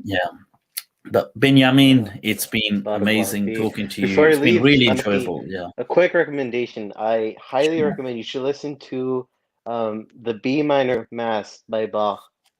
It's by Bach. Okay. Bach, what did you say it's called? Or Mass B minor. B minor. Okay. The Mass is the Christian prayer they have in church on Sundays. Yeah. And what Bach did is he put it to music. I think it's one of the most absolutely fantastic things ever created by man. Wow. So check it out, Mufti. I will do. Take care of yourself, Benjamin. Shukran. Wa hayyak Allah. Assalamu alaikum. Thank you for your time. People, that was Benjamin. What an interesting discussion, honestly. It's not every day you meet people that have such interests, and I think I'm very weird like that. I find myself very weird, I'm a very weird person, I think. I have like very peculiar interests that don't then... I think I would be, I don't know how well I could, I could gel well with people in, great to have conversations and stuff, but I think it's difficult finding similar like-minded people because my interests or likes are so kind of weirdly peculiar. Like I actually like learning. And I like learning about the deen, and I actually like that. And then there's things like I like this. I like, I may like going to the gym. I may like, I don't know. It's like I feel it's so, like I don't know. It's a mess. Who do we have on here, people? We've had, I think some people have been waiting quite a while. My bad, people, my bad. Let's see. Safe Diab. Safe Diab. Safe Diab. Assalamu alaikum. Wa alaikum assalam. Give me a second. I need to change my headphones. No hay problema. No hay problema. You're doing it safe, man. You're rocking it with that hair, I gotta say. Thank you. Yeah.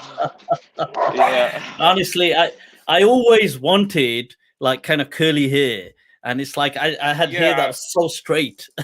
Right? Oh yeah, I got lucky with curly hair, so might as well when I was about I think 19, 20, I permed my hair, proper curled it, because it used to be really long. I used to have really long hair, so I proper curled it, and then it remained kind of like curly and permed for about maybe 1.5 years or something. But Then it just went. Like all good things, it just went.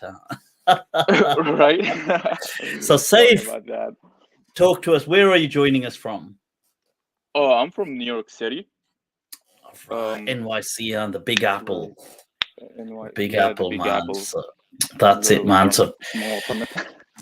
all right. So talk to us, Saif, man. Share something with Yeah. us.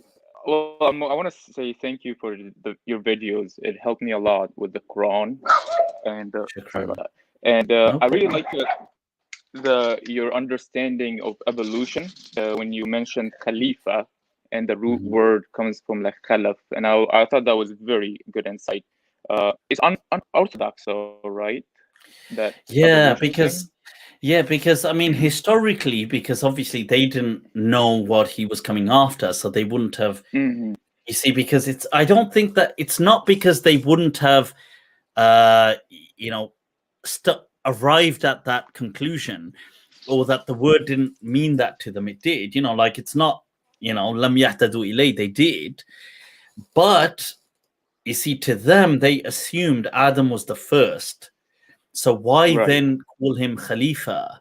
Do you understand? Because it Yeah. would mean something which comes at the end of, but they didn't know that there was a long line of hominins. They wouldn't have known that back then. So to them, they may have then just assumed, well, okay, maybe he is, you know, from one angle, he's coming after jinns, because they assume that jinns came first. Another angle is they may have assumed, okay, God has then kind of put him there to take care of. And this understanding starts to kind of creep in. Yeah. Right. So yeah. So I find it odd how they didn't see the root words like you kind of notice it. I think that even though they're like closest to the Arab. Yeah. No, I think that they, it says legend as it Mufti was born with gelled hair. I think they did see that, but the issue was that they didn't see the context, so it didn't add up. Because you see, Khalifa can come from, for example, it can come from this, you know, ma khalaf or takhallaf an shay. What comes at the end of something is the Khalifa, which is the more closer meaning, but it can come from istakhlaf, like to put you to take care of something. Now, you see, even though to come after is the first understanding that comes to your mind, and both kind of fit, that, you know, in one way, humans are the kind of stewards of the earth as well. But the other way, it wouldn't have made sense to them that what has, like, we don't get it. Like, what has Adam come after? Right. Do you understand? So, yeah, no, I get that. Yeah. because the understanding wasn't there, they probably just went with the other one. You understand I see that? what you mean. Oh, maybe he's Yeah. just there to take care of. So, so I think it basically, I think the understanding was auto-correcting. So okay, so what would you do for words that are you know, mentioned once or twice in the Quran, and it's very hard to kind of analyze it with other verses? Such Okay, I'll as give you like the example of krudan and khanziran, right? Those words are used like maybe, right? Those words are like used very in a few verses, like maybe 5 or 7 top.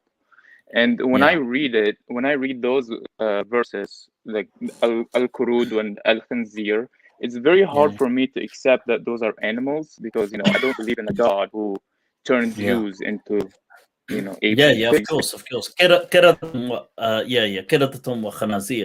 Yeah. Right. Absolutely. But, you know, and according to the context, I would attribute negative, not like negative words to those 2 words, right? But I don't know the meaning. I don't know the real meaning, right? I mean, I get. So what do you mean? What is the question on it? Like, as in? So my question is like, okay, so I know like Muslims don't eat pork, right? Because they. Are you okay? Yeah. I tell you what. Just give me a second. I'm gonna say. I'm gonna bring you back on here. Okay. Just give me a second. Okay, guys, give me 1 second. I'm coming. I'm just getting.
All right, people. Lo siento, lo siento. Sorry.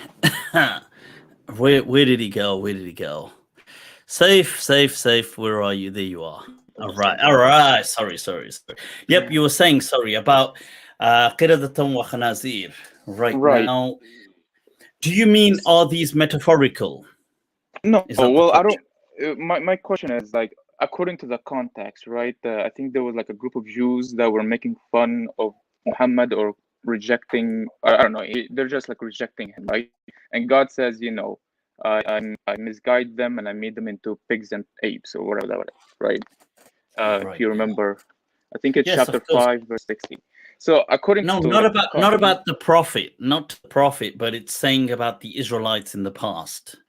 Oh, فَجَعَلْنَاهُمْ. Yeah, so it speaks about those who, for example, God had in the time of, like, not in the time of Moses, but it just says the Israelites of the past were given a particular covenant, and sometimes they were given a task, and they kind of tried to pull one over God in saying, you know, when they were allowed, for example, to fish, and there's a verse in the Quran, but the point is when they went completely off and kind of disregarded God, it says فَجَعَلَهُمْ, and then God made them into khanazir and qiradatan wa khanazir, that these pigs and monkeys.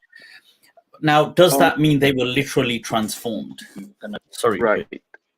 Yeah, so in my understanding, I would reject that kind of interpretation where they physically of course, yeah, right? of course. And in my best understanding, and like in I think best way possible, like to translate these two words, which they're used very they're not used a lot. You can just say, okay, it's something negative, right? It doesn't have to be animals, because God says, you know, everything between the heaven and the earth, you know, submits to God. They're believers or whatever, except for the disbelievers and the jinns or Iblis. No, so my point is, my conclusion is, I don't believe that eating pork is haram. And my first premise is all food was permissible to the children of Israel before the Torah was revealed, right? Right. So by this reason, you know, that Ibrahim, Noah, Joseph, everybody before they came before the children of Israel eat pork, or they were allowed to eat pork, right? Sure. And then after that, when God sent down the Torah, God told us a few prohibition on the Jews because they broke the Sabbath, and pig wasn't there, like lahm al-khanzir wasn't there. They were just like, you know, the fat of the goat or whatever, and at the back. And I don't know if you remember the list. Yeah. I mean, so there was that which chewed the cud, and they were allowed to eat certain, you know, that which was hooved and chewed the cud. Yeah. So those animals which ruminate their kind of food. Right. And but if you look at the Torah, you'll see like, oh, shrimp is haram for them. Crab is haram and all that. But I don't believe in that, because I think that's just man-made or fabricated. I believe that the Quran was sent down to kind of solve all their dispute. So for me to believe pork is haram, because also God says like the Muslims can eat their food and marry a woman, talk about the Jews and the Christians, right? And when God never mentioned pork for them, and I can eat their food, doesn't that make it a contradiction if we prohibit pork for us and not them? You know what I mean? So okay, I mean that's so that's a good question right now, because there's a bunch of questions there that are kind of like tied together. One is we are one is that there would have been a time, or there would have been people, unquestionably, to whom pork was not haram. And I'm pretty sure that must have been the case, you know, like, so I doubt it from the time of Adam alayhi salam, things were haram like that. And although I don't know where the pork tahrim began, were there some prophets, for example, that also told their people pork was haram? It could have been, but we just don't know. I don't know. Nobody really knows, because we don't have that message. But we do know the Israelites, definitely, for them, they got that message that pork is haram. Now, most likely when pork was made haram, it was made haram for a particular reason. Yeah. So it was made haram because, most likely because of the kind of food poisoning it was causing and things like this. This is most likely, this is speculation, but most likely the reason. Even till today, pork is often one of the few meats that still, if slightly undercooked, can cause dangerous food poisoning, unlike the other meats. So obviously beef is relatively very safe, but chicken obviously needs to be cooked, but not the way. So if you just even YouTube certain things, not religious things, you could just YouTube about sausages not being cooked properly if they still have some pink in them, and how this could lead to a particular type of food poisoning. That's still today, even in the modern world. Now, so I do feel that this tahrim was mu'allal, to do with harm that pork was causing. Then there's a secondary aspect. The secondary aspect is that, okay, now that it's been done in religion, it also can take on a ritualistic nature. Now, the ritualistic nature is not the primary focus. It's not the primary reason, but it can serve a secondary step in this ruling. So pork, the prohibition of pork, for example, had this ritual element to it, also ties in with an identity element. This identity element has then become a worldwide global factor that oddly unifies, because it's symbolic of identity today. So for example, today circumcision and pork or abstinence from pork are symbolic immediately of Jews or Muslims worldwide. Now, I feel that is still a very powerful marker, and one, therefore, that I would fully endorse, that, you know, that pork still, I would go with it being haram, even though I understand that if cooked well today, it may not carry those harms and it may not carry these things. But I still think that even identity and a sense of belonging are incredibly, in fact, I believe are increasingly more valuable in the modern world, where people are questioning identities and existential identities. So yeah, I would definitely. I have two things to say. Yeah, that's okay. But like for me, when I read lahman khanziran, right? So first of all, it's just the meat part, not the like meat, the as in to fat. eat it. Right. As in to eat it. So for me, I think it's better if we translated any meat that is, you know, disgusting or that it looks bad. You know, that makes more sense if you think about it. Because, you know, like the khanzir, and we turn them into apes and khanzir. At this point, the angels are going to be like, oh yeah, God, sorry, they're going to be like, God, sorry, there's I don't know if he was part of your plan, but he's got something that makes a bit more sense. I mean, God did say use your reason, right? So here we are. And also, like when he said identity, didn't God tell Adam like the best clothing is taqwa and not you know, the shallow clothing or something like that? He could have given a clothing for us, but he said the best clothing is piety or something like that. So I feel like the sense of identity is just being like, you know, a good boy or a good woman. You know, do the good, be just. Speak good, all you that. see, no, because like what you see, there's, I'm not sure. Okay, it's you see, because the problem is there's so much that has to be. Some questions are very simple, but the answers to really give a thorough to give some meaningful impact, there's so much that has to be said, which is a problem, because then it becomes a handicap kind of perspective, because the question is so simple, but there's some. You see, identity, I'm not talking about just simple, obvious biological markers in the sense that this is a boy, this is a girl. I'm talking about you know, as the world opens up to more and more comfort and luxury, it frees up more time to think. Now, as the mind starts to wander, it finds itself all of a sudden in a labyrinth of existential angst. It's not like how, you know, if you just had to work hard for a living, Like you just had to go to the farm and just work, Right, and right. you wouldn't have these. You wouldn't even be worried about these questions of identity, or because you are still at a survival mode. Your mind has Yeah. not been granted the luxury to philosophize. As this world has entered an age of amenities, we now find ourselves with these philosophical conundrums, and they are terrifying for people. You know, they Yeah. are terrifying. So I do find that there is a human need. This I feel that psychologically speaking, there is a human need for the sacred. I definitely feel that, whatever that the sacred is, but there is a fundamental need. So if you look at atheists and you look at people who are outright militant atheists, now Yeah. that the decades have gone by and atheism, you know, first it was sharply, you know, it was like out there fighting all the, you know, they were out there, bang, bang, bang, the age of Hitchens and these people.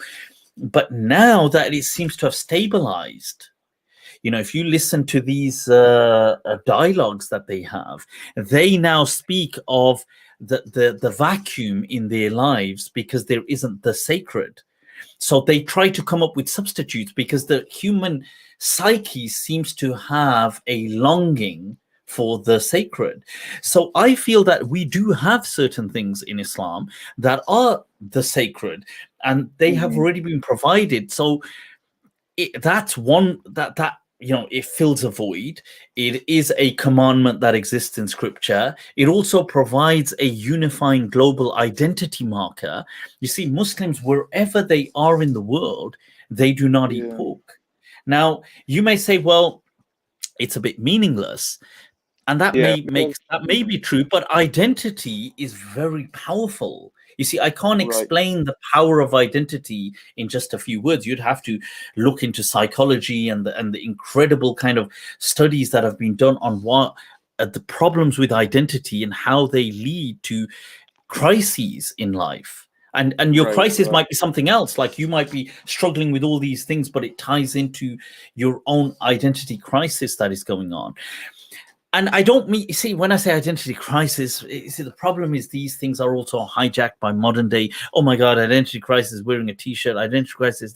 No, I don't mean it like Right. that. I mean it at a deeper spiritual level. Okay, they're at the psyche, at the level of the psyche. So to me, these markers are incredibly powerful. I would say, you know, if religion was made up, if religion was to be made up, the Right. person that came up with these things was an infinitely incredible genius, because he hit the mark.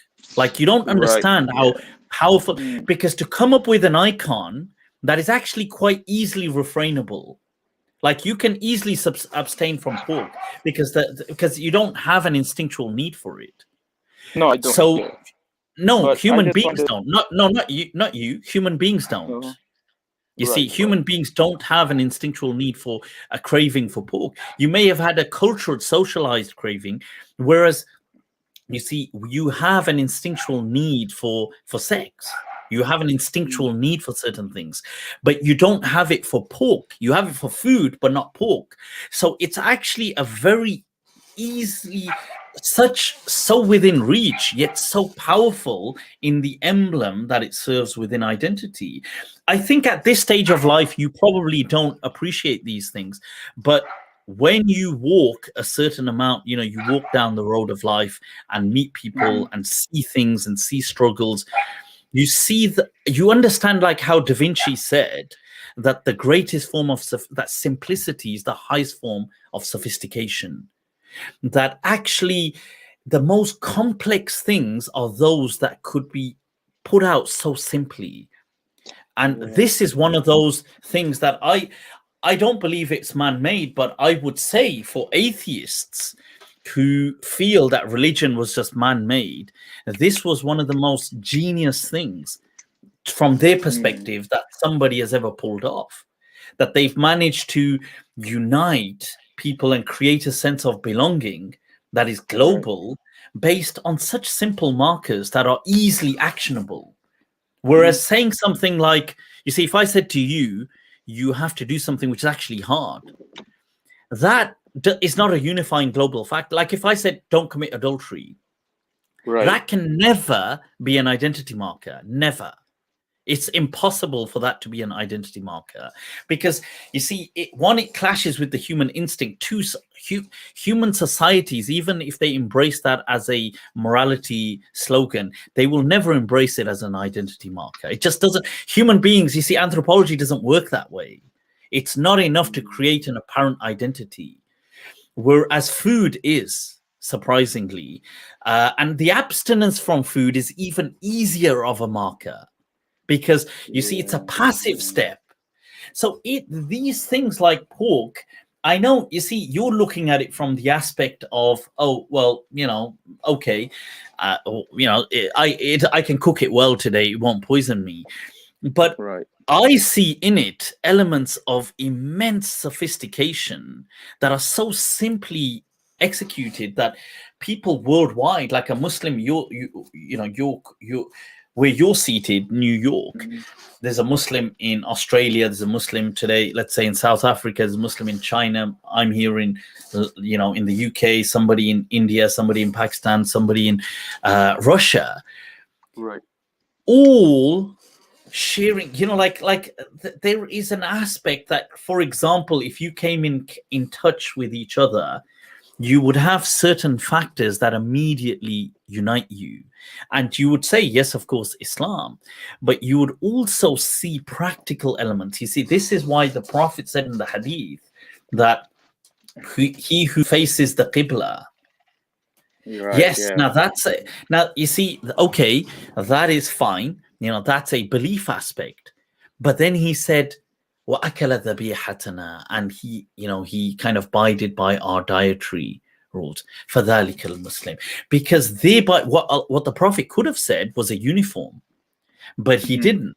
He could have given a different social aspect, but he gave one of dietary regulation, because it's easy wherever you are. Like, you can keep your culture, you can have food the way you want to have food, but there's a simple thing that bonds you and binds you with others worldwide.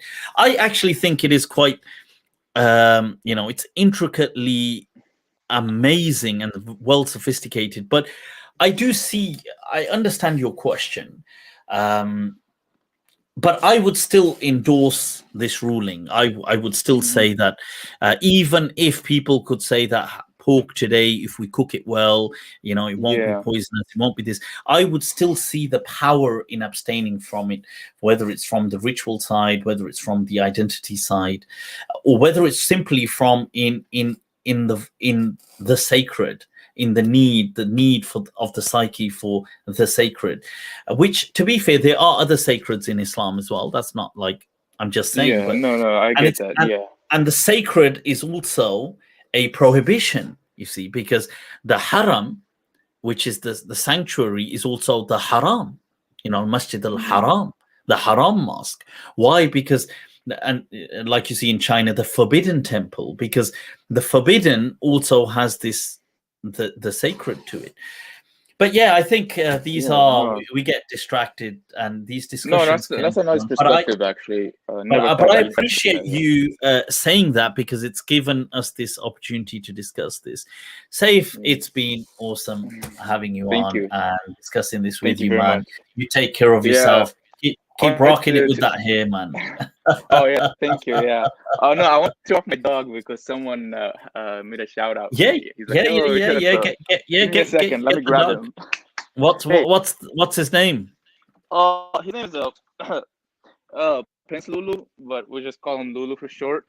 And Lulu, all right. You're doing it. Look. Well, that does mean Lulu. You know. Look. It's like Honolulu. Oh yeah. No, I took it from Honolulu because I like Hawaii a lot. So yeah.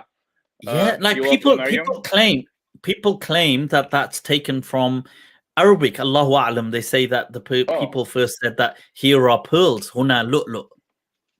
No, because look is like pearls, and when they got there, some people said huna look. Here are pearls.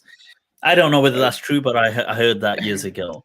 But all right, safe. right. Take care of yourself, man, and send me a message on Instagram, and I'll look out for your profile. Oh, you Take actually care look of at those? Okay. I do. Yeah, I I do. was I just. actually check. Shows I what a don't want to boring bother life I have. you. No, you have so many followers. So I'm like, nah, I'm not gonna send you a stupid well, question. it's a pleasure. It's a pleasure. Right. Take care of Assalamu yourself. alaikum. Assalamu alaikum. People, safety up. Very interesting discussion. I mean, it's good to have sometimes very challenging questions, because really that is where we excel. And I feel that is where Islam truly excels, in that it doesn't shy away from challenges. It doesn't shy away from questions that are challenging. Now, people may have heard that and they may not have agreed with the way my angle of my response to why they may agree that pork is haram, like I said, but why do I still feel the ruling is very valuable today? But still, look, this is a contribution, isn't it? Like you may just say, no, I just feel it's because of this reason.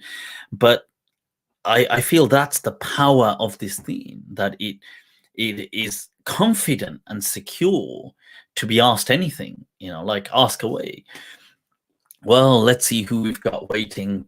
Damn, some people have been waiting. Habib Hamza, all right. What is going on? Oh, assalamu alaikum, Habib. We can't see the camera. The camera can't be on, Mufti, today. ¿Por qué, Habib? Mufti, are you right? Wagwan, you from Birmingham, from Bromtown. All right.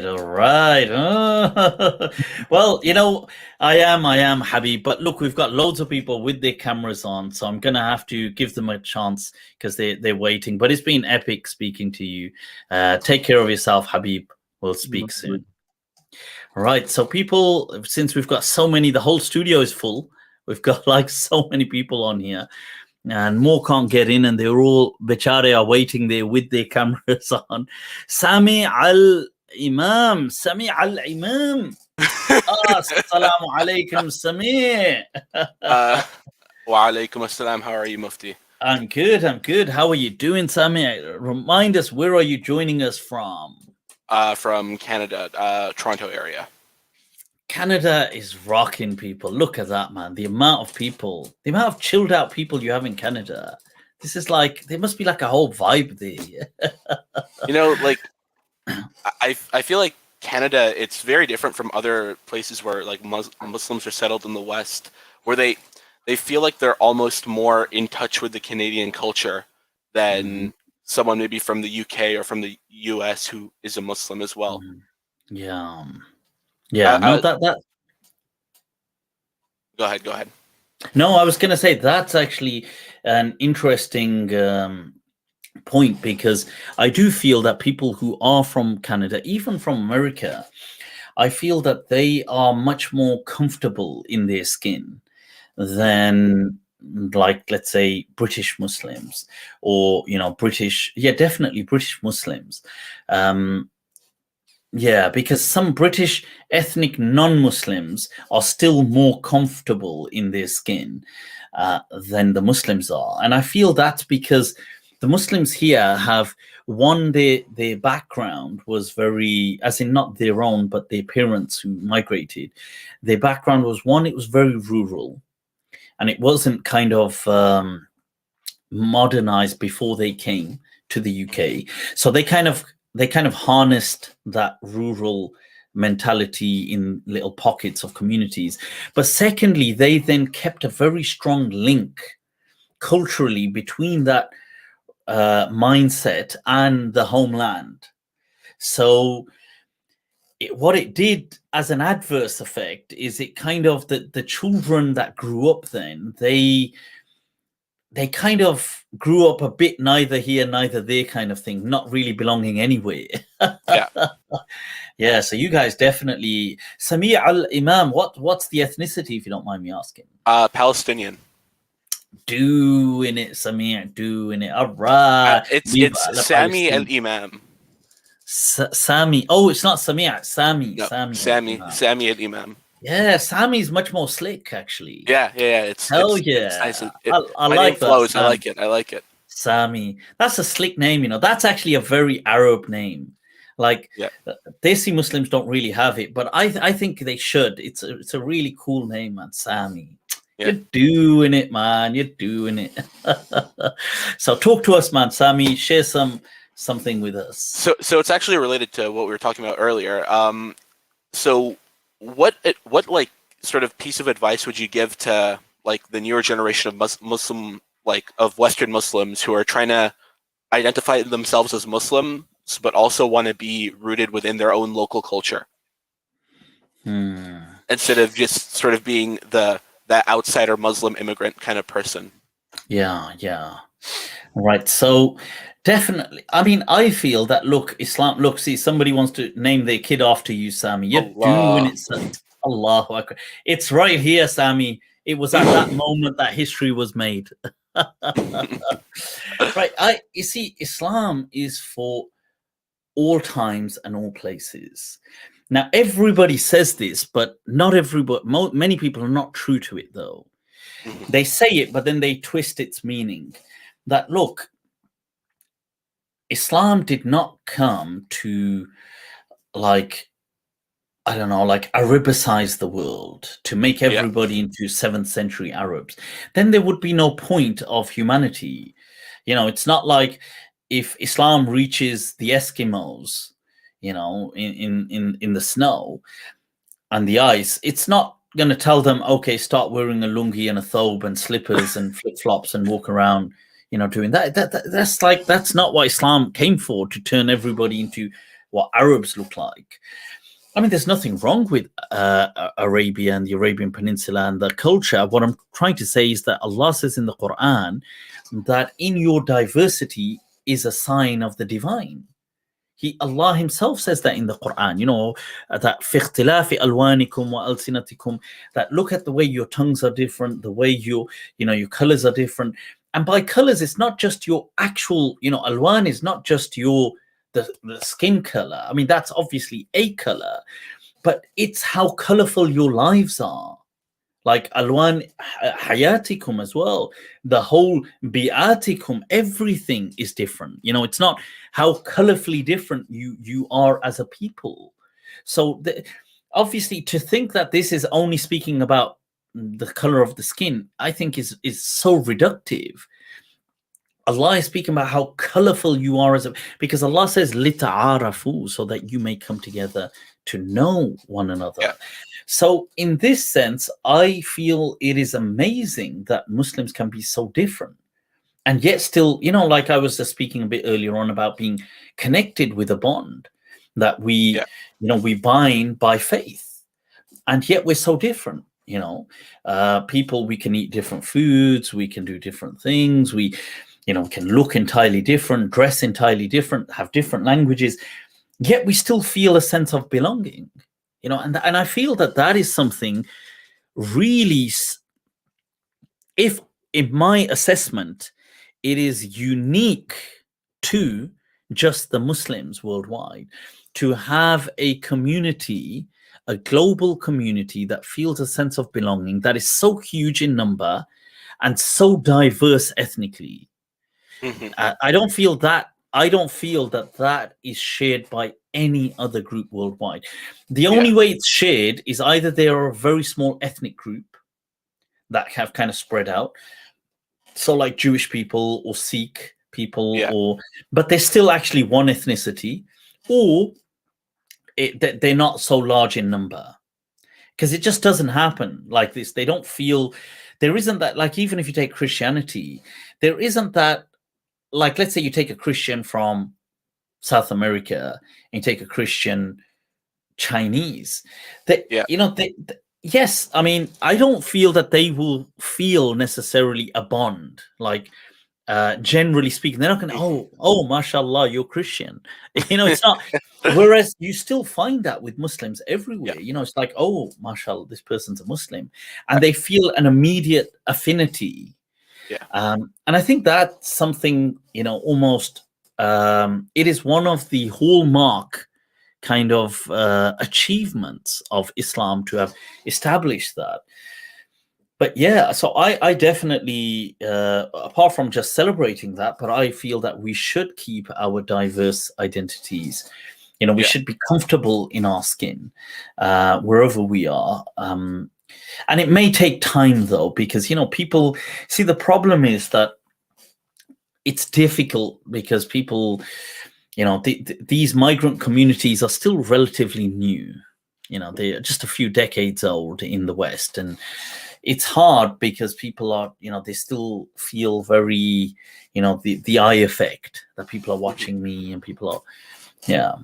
The big thing I fear here is that people will lose their connection to the deen, and it will sort of become permanently severed from them, and then sort of, because you see this with like other migrant communities, like within their own like their cultural identities, where they like take like the Italians in America or the Irish in America. 100 years ago, they might have been their own distinct group of immigrants, but given 100 years, now they're indistinguishable from the regular white person who came from like that England is the 200, 300 years ago.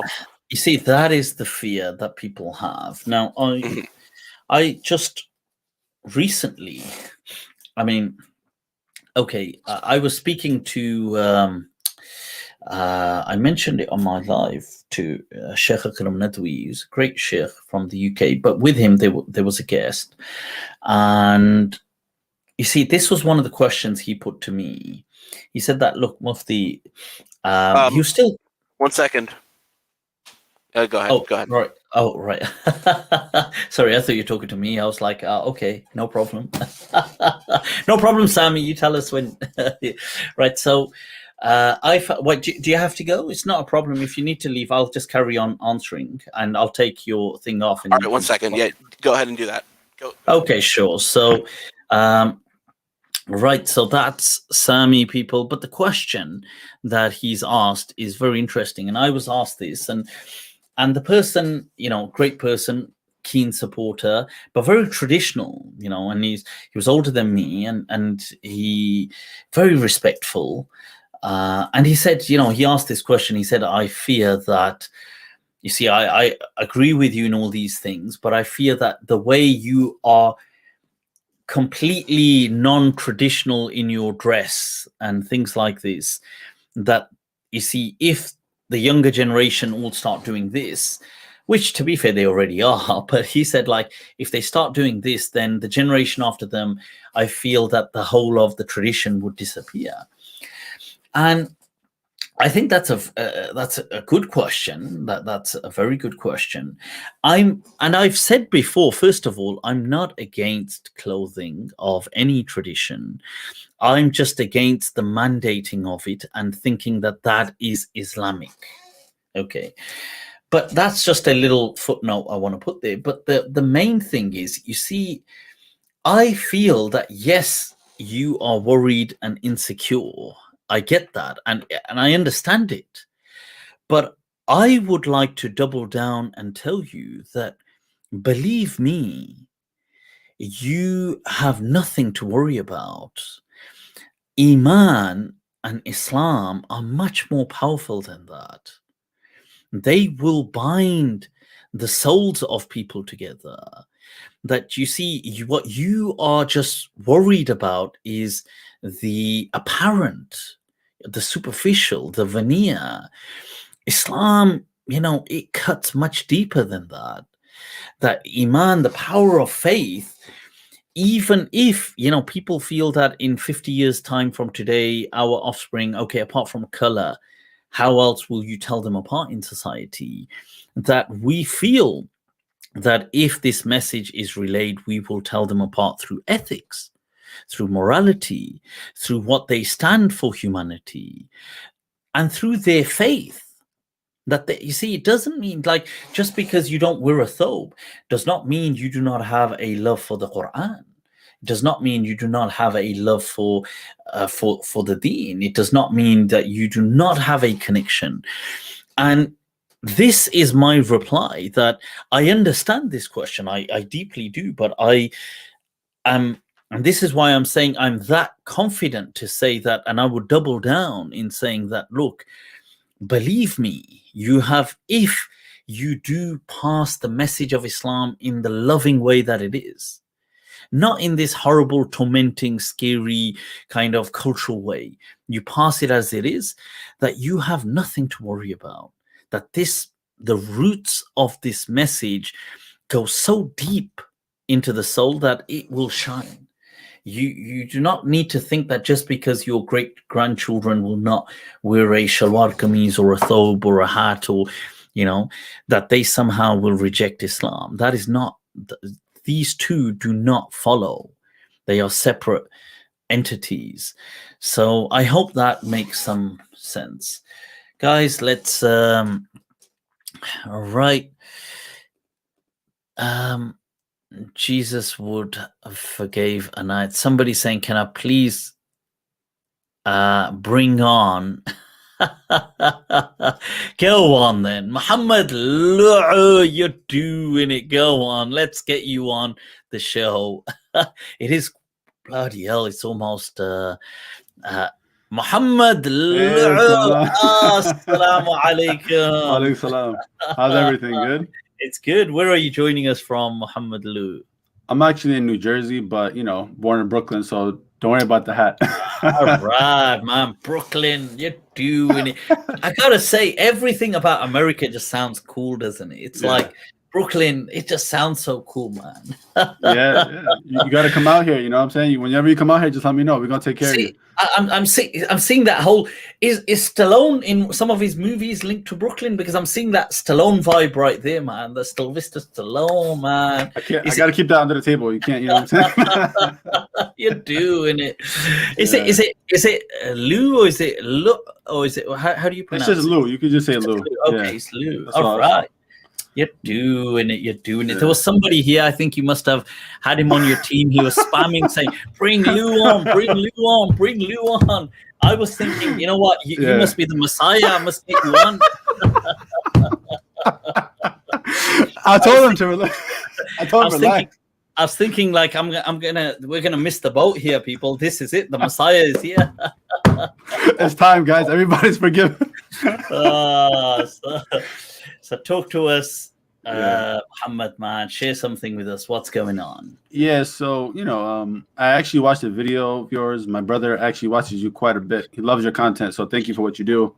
And I saw one of your clips where you were talking about how, shorting is halal. I just want to bring that back up because there's a hadith, and I kind of looked into this myself. I'm not a mufti, obviously, but I just want to, I did my own due diligence, of course, and, I saw that it talks about selling something you can't own, right? And so whenever you do a short sell, you're actually borrowing from the exchange and you're technically selling it. And then it sounds like you're familiar. So I was looking for the validity of the actual hadith and just looking for an answer. In the clip where I'm speaking about shorting, I'm actually mentioning, I'm kind of speaking negatively about it.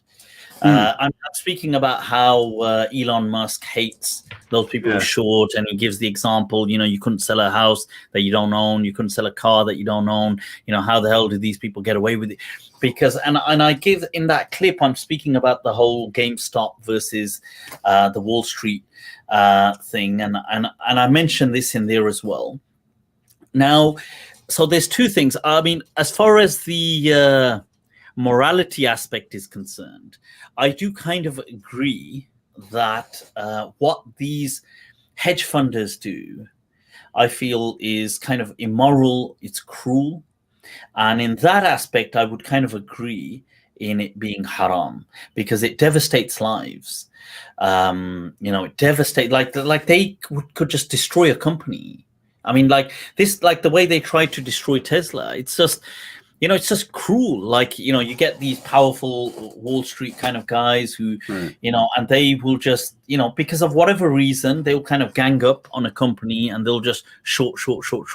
And then it kind of creates this avalanche effect that people are like, oh my God, something, they must know something, quick, sell. Yeah. And it's like the company just, and, people commit suicide, and you don't, it's not, obviously you understand why they're doing it, because it's like you could, your whole life just plummets within minutes. And it's sad. And I do agree that that kind of stuff being haram, although I'm not linking it to this hadith, I'm not linking it to the fact that you don't own it. This I feel is a very superficial way of looking at it. I'm linking it to more the aspect of the immoral harm that it's causing on people, like people who've worked hard to build up a company that is, because they don't short your corner shop. I mean, they're shorting like huge companies, right, that, you know, multi-million dollar companies that are huge.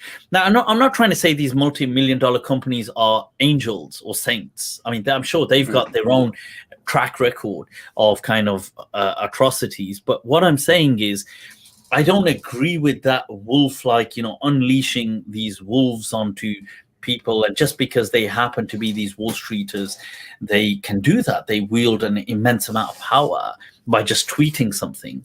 Now, so I would agree with you that doing things like that, I would agree, are haram based on the immoral, unethical harm that it causes. And it does, it's not uncommon that it takes lives, because people kill themselves. And that's not, I'm not saying it's common that everybody, but it's not uncommon either. Like if you look into people taking lives, these it happens. Now, that said, do I feel just short selling is haram? Like if you went on to, you know, you just decide to short sell, whether it's cryptocurrency or whether it's, you know, you just went on to your thing and you cryptocurrency, that's where it is. I mean, that's why that's the main reason, like, why I look at it. Definitely not on the hedge fund level, of course not, but I have a finance background. I work for like a finance company, and like, you know, I trade myself, so I definitely like look at it, and it would be very good for me.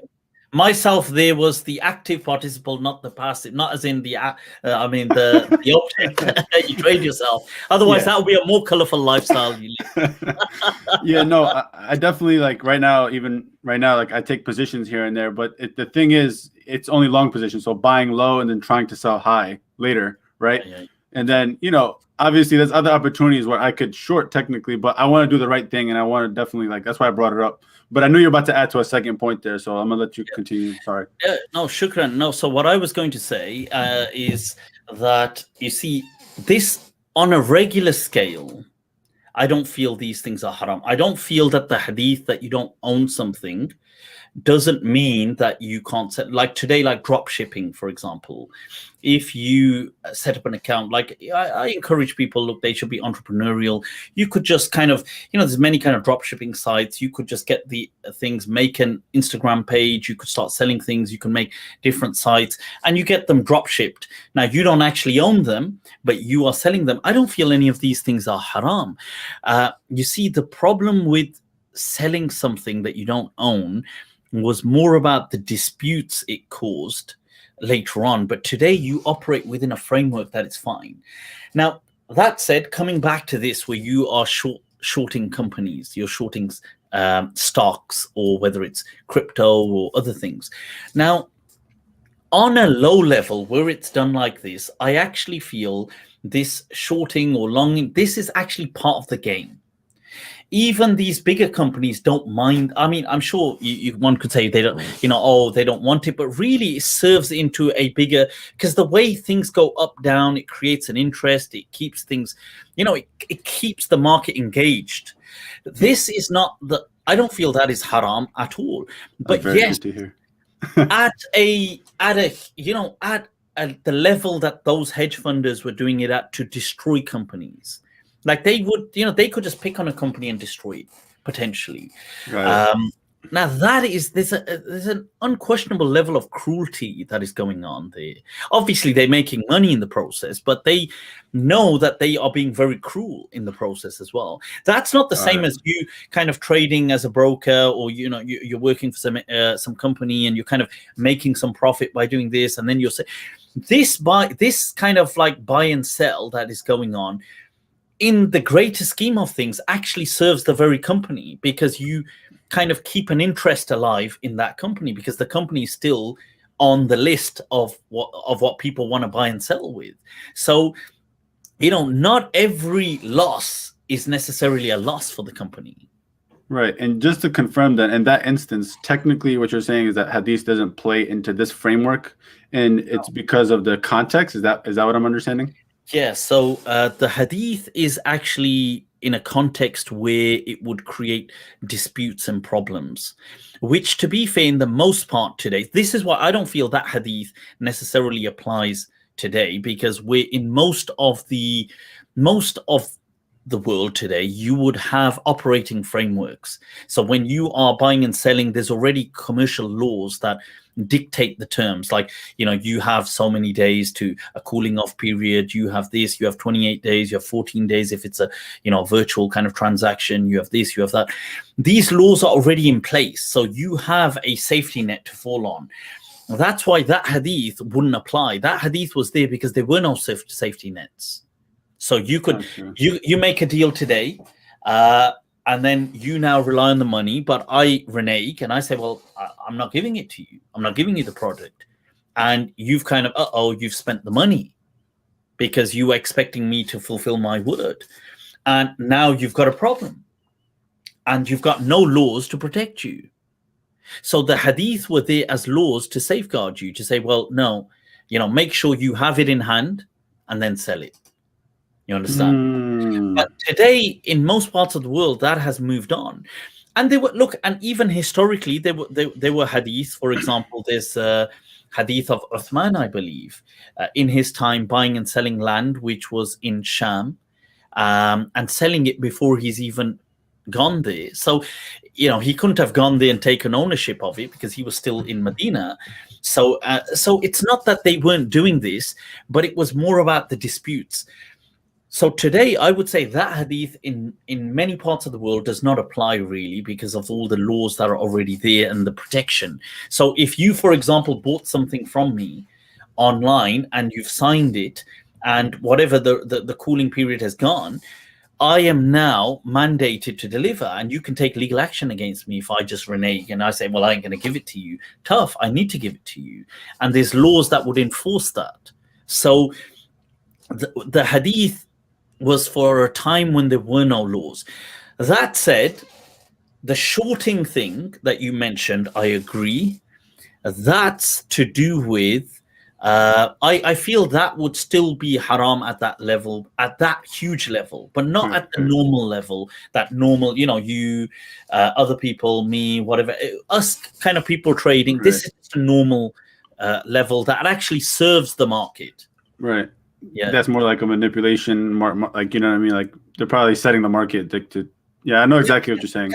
Because you see, I see things like the market as a living organism, and a living organism, it has it also needs bacteria, it needs viruses to kind of improve its immune system. It needs, you see, it's like the pros and cons of a living organism.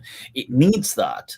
So it needs fatigue. It needs these things. So this kind of buy, sell, long, short. Gotcha. In the bigger scheme of things, they serve the market because, you see, not every loss in trade is necessarily a loss because you can offset losses. You understand? As a company, you can offset losses. You can, and that serves in your own interest. These greater companies then offset having to pay certain taxes based on losses. Now, it's not so.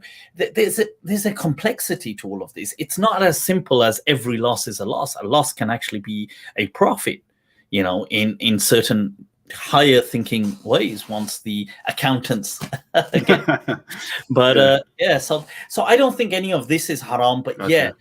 If you were doing it in a way that you were going to just destroy people, then I feel you have a moral responsibility to think about that. And if you choose not to, then that is haram. Got you.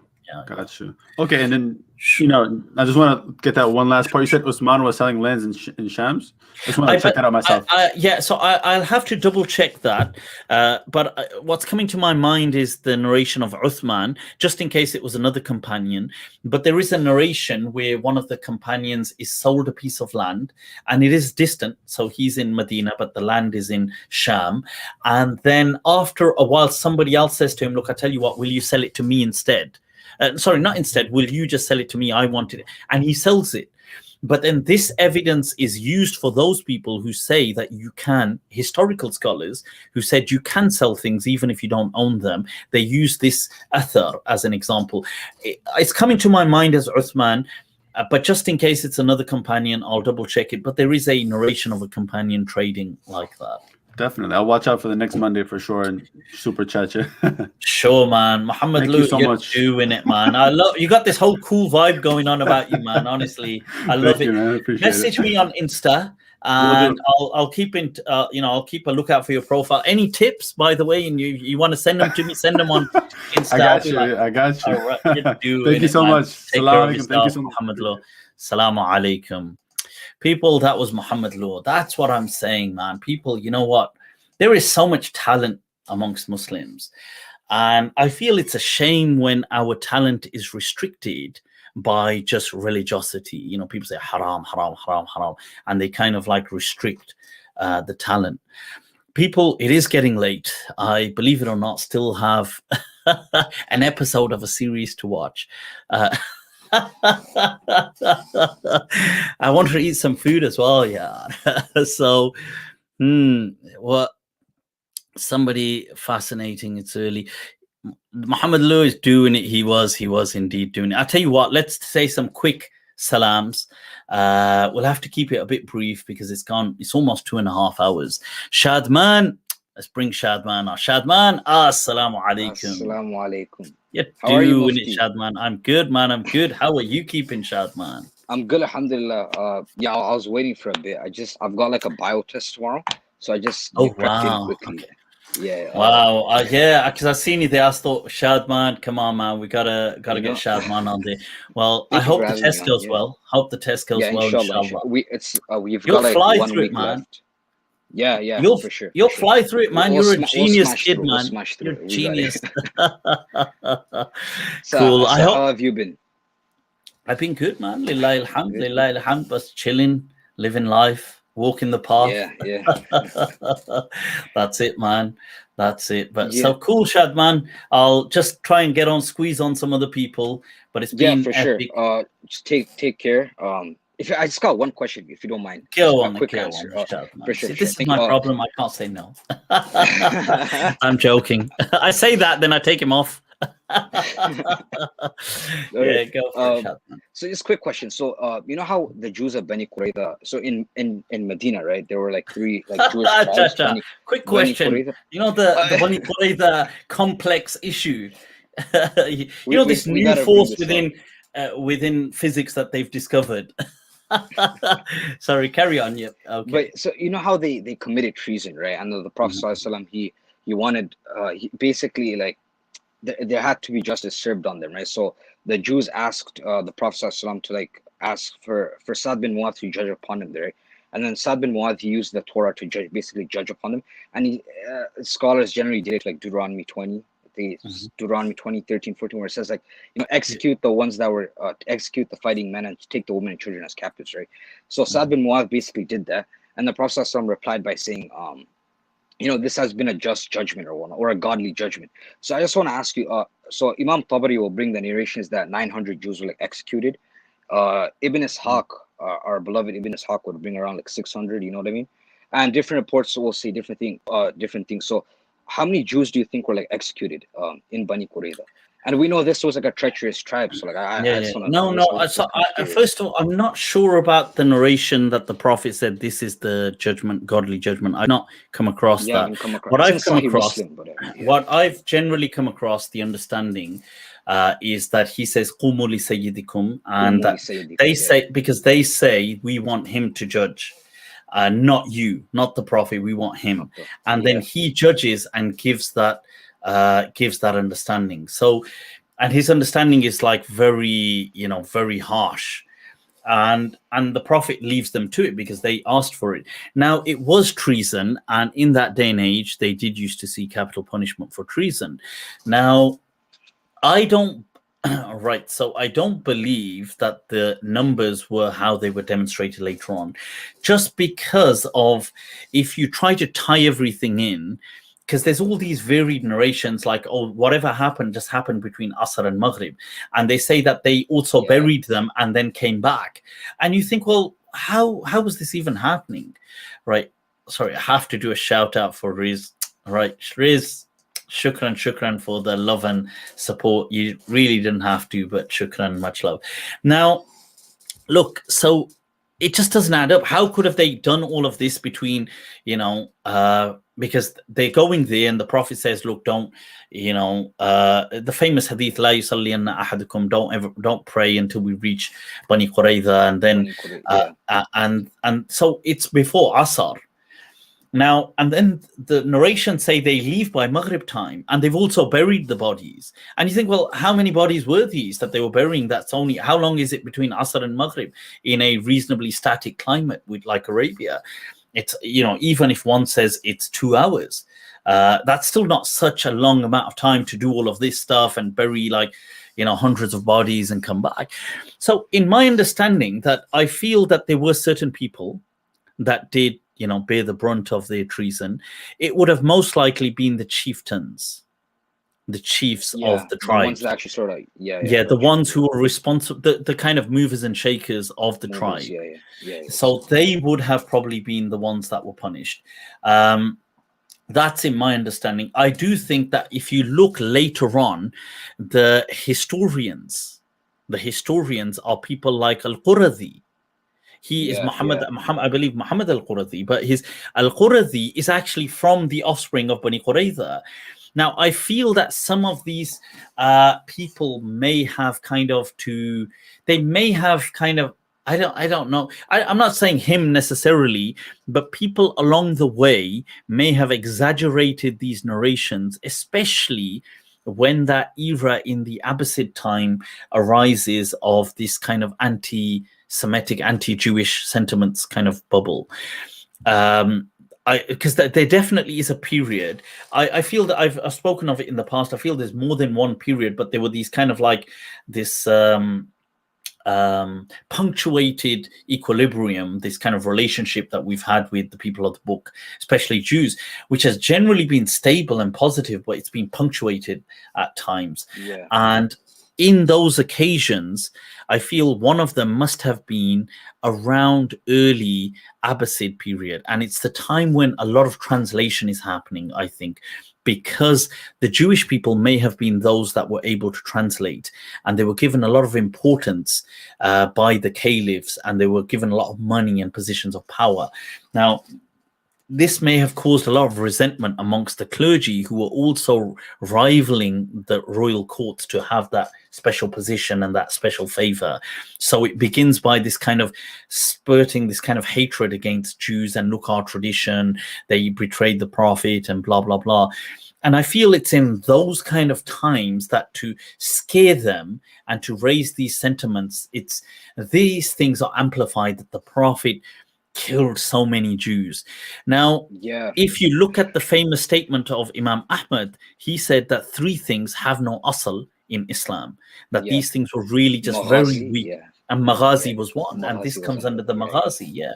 So I definitely feel that this was, I feel there was some kind of like foundational truths to it, that there was this treason that took place and there was a punishment.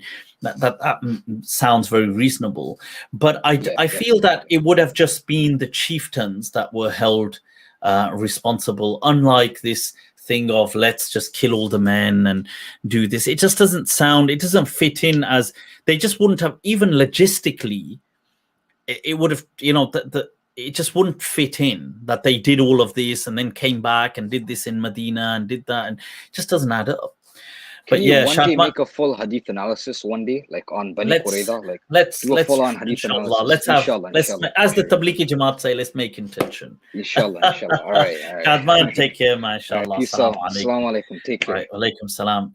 People, Shadman, with his very quick question. Oh my God, if that was quick, I don't know. People, I can just do a very quick, let me do a very quick greet. Right, who do we have here? Mahmoud Abdul Baqi. Assalamu alaikum, Mahmoud. You doing it, Mahmoud? Alaikum assalam. How are you, man? I'm good, man. Look at all these stylish people coming on. You look at the vibes going on, man. This is it.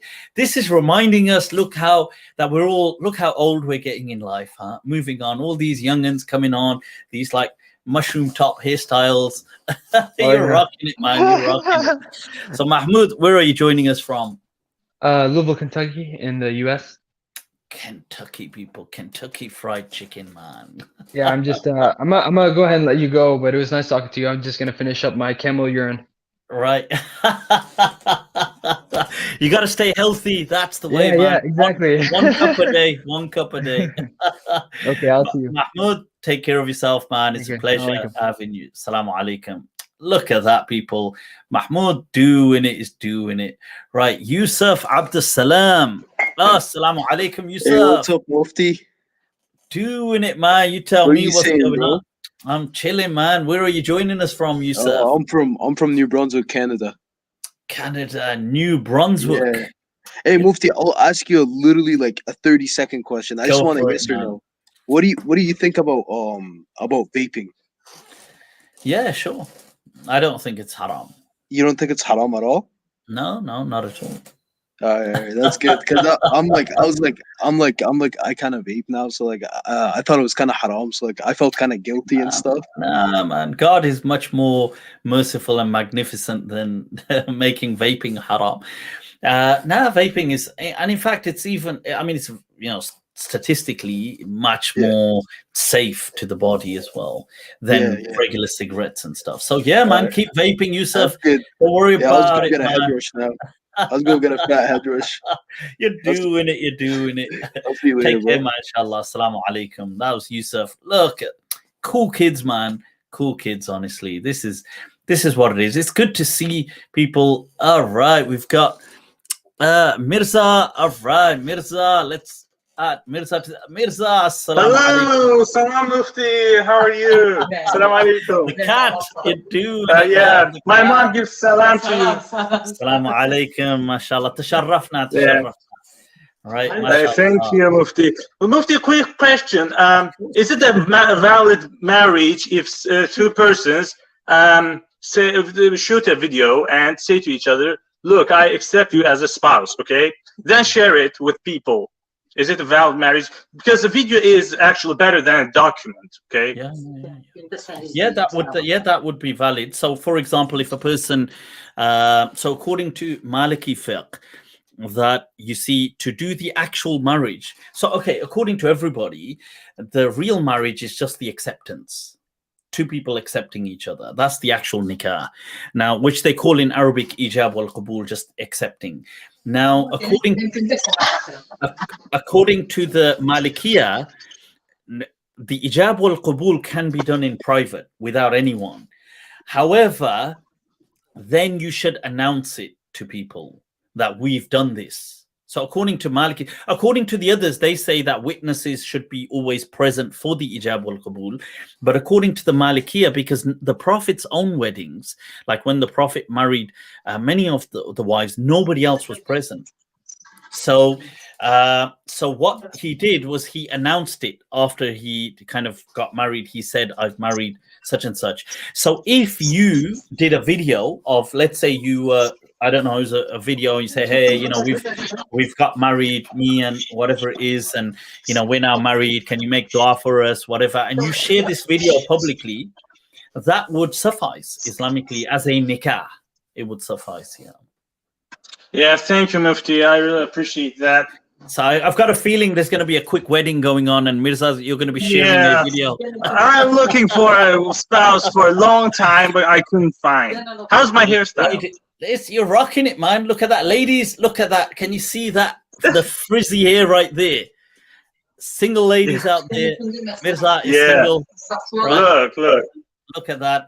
You can hit him up. You can connect with him. Look at that. His lovely mother was there in the background giving her words. See, right there, you've got a family, people. You've got a family. All right. That's awesome.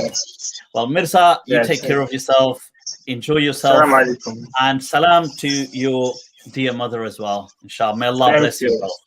Take care of yourself. Assalamu alaikum. People, that was Mirza rocking it. All right. Well, We're going to have some video circulating now where Mirza's going to be there with that frizzy hair saying, Qabiltu, Qabiltu.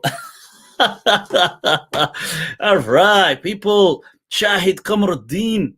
All right. Assalamu alaikum, Shahid. Wa alaikum salam. All right, Shahid, where are you joining us from, man? Perth, Australia. All right, Perth, Australia. You're rocking it, man. You're rocking it. You're doing it, Shahid. You're doing it, man.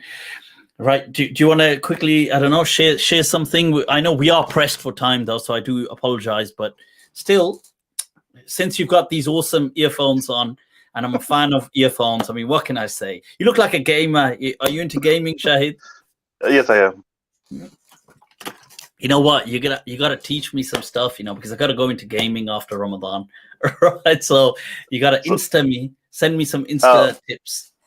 What kind of gaming are you into? Right now, nothing. But I'm thinking, you know what? I need to go into gaming and just live stream a game every now and then. So I'm thinking, how difficult can Call of Duty be? Come on, I just got to go around shooting people. Yeah, how difficult is that? It's like it's the American dream, isn't it? So the Americans will understand. Are you using computer or console? I'll use I've bought a PC, a gaming PC. Yeah. Oh yeah, so it shouldn't be too hard with the mouse. Just aim people's heads. That's it. What do you like playing? I like strategy games. All right. See, now you're making me sound very dumb now. Like I feel like damn. Like can we go back and can I come out? I like sophisticated. I like playing chess. I like playing. Right. Okay. What's a strategy game? What's a good strategy game?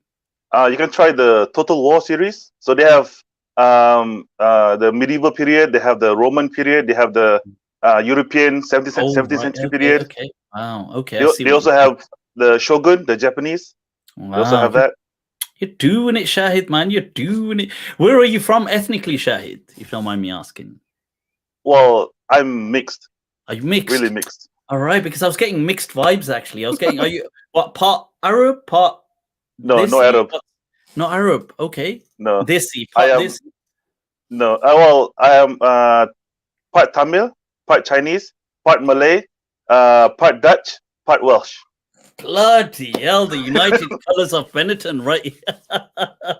You're doing it. You are an emblem for the United Nations. That's amazing, man, Shahid. I would love that, if I had so much different diversity in terms of relatives, and that would just be amazing, man. We envy you, yaar.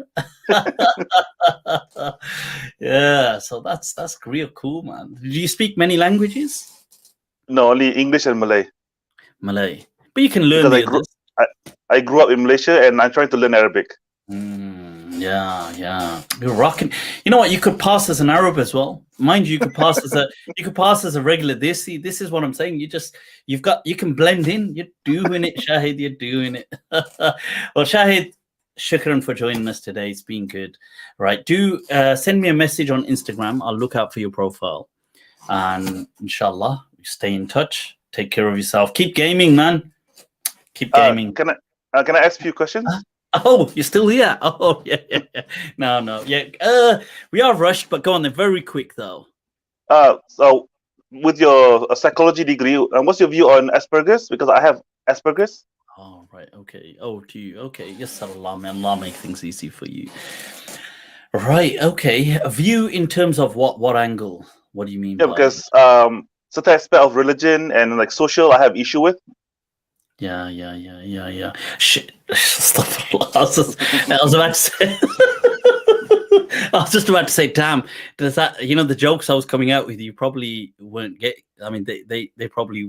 All right. So, okay. First of all, I apologize for the joking that I was doing, because I don't know if you were getting them, but yeah. I mean, sorry. The question being, how do we understand?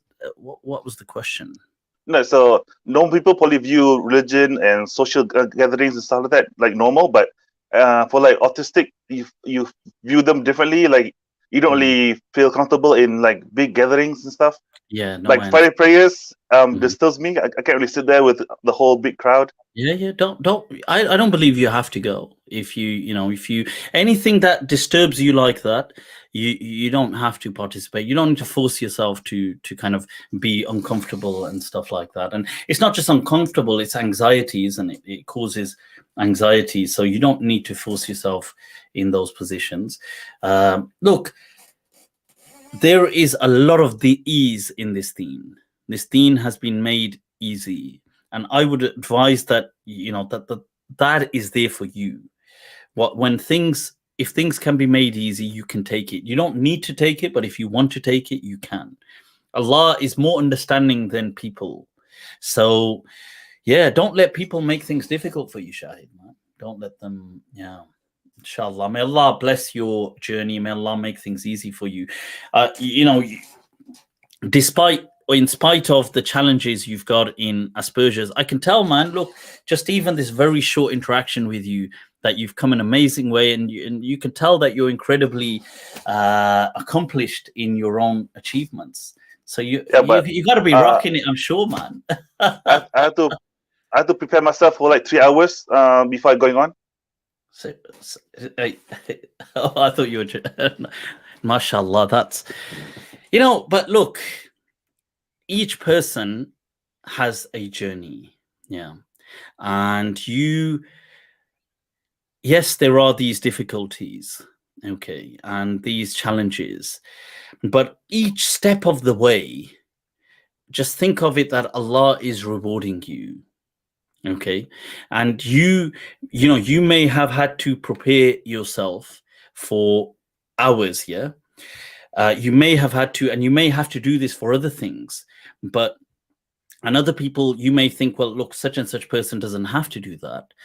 But Allah says, La yukallifu Allahu nafsan illa wus'aha. Maybe Allah saw a great, powerful soul in you that can do that. And Allah rewards you every second of that, where He doesn't reward these other people.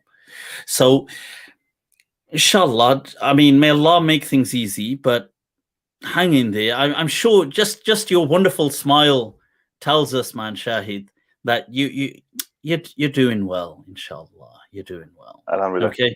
You take care of yourself, Shahid. Hang in there. Shukran, Mufti. Thank you, Mufti. You send me a message, man. Anytime I can help you, I'm at your service. Okay. You take care. Assalamu alaikum. Thank you, Mufti. People, that was Shahid from Perth. It just goes to show, you see, every person has their struggles. It's like how Plato said that be kind, for everyone you meet is fighting a battle. People, this has gone on quite a while. Only one, two guests. I'll just say salam to the Quranic Islam. Assalamu alaikum, Quranic Islam. We are rushed for time, but how are you doing? Alhamdulillah, Mufti. How are you doing? I'm good. Where are you joining us from, Quranic Islam? Well, from Bilad Abu Mimshar. Sorry, that just went slightly off. I kind of missed it. Biladul?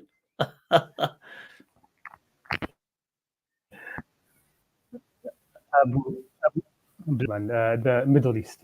Oh, Middle East. Allahu Akbar. Our Middle Eastern correspondent. Allah. Yeah. Our correspondent joins us from the Middle East. You're doing it. Quranic Islam, we are a bit rushed today, man. Unfortunately, I do apologize. I really, it is you guys, your love, it's just really talking to you guys is amazing, and I get carried away. I need to be more disciplined to squeeze in more people. I get it's beautiful, the type of people you get in here. So I really like Shukran. Thank you. It's a testimony to all the viewers. Well, Quranic Islam, you take care of yourself. Chill out. Have an amazing day in the Middle East. Assalamu alaikum. People, we gotta start wrapping this up. We've got Imi, you're doing it. Assalamu alaikum, Imi. What's going on? वालेकुम अस्सलाम पहली बात तो ये है कि घबराना नहीं है मुफ्ती साहब पहली बात yes, घबराना नहीं है, घबराना नहीं है. That's अब तो घबराने की बात है ना. That's an iconic statement phrase from Imran Khan, the Prime Minister of Pakistan. He says before he begins any speech that, okay, first of all, there's no need to panic or worry.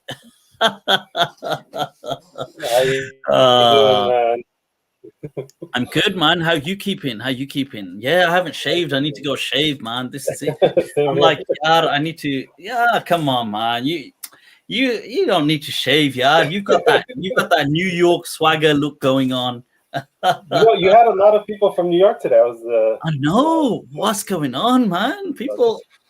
I watched Naif Patel and Sita and Geeta, and he said that no one follows you in New York. So there you go. See, there you go. It beats that, doesn't it? People saying, you see, people they want to make out that look, nobody's hearing this. This is nothing.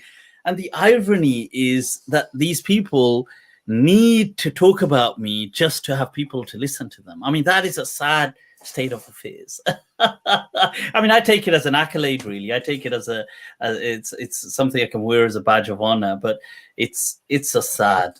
now that I said that, I expect a check in the mail. It's going to come. Now that I said that, I think it's going to come, right? The check. Of course, now I gotta go to PayPal, and as they said that, I gotta. Hey, that's your PayPal. Yeah, okay, done. So I had a quick question for you, actually. Go on then, Imi. For you, so many तो हम बोल नहीं सकते.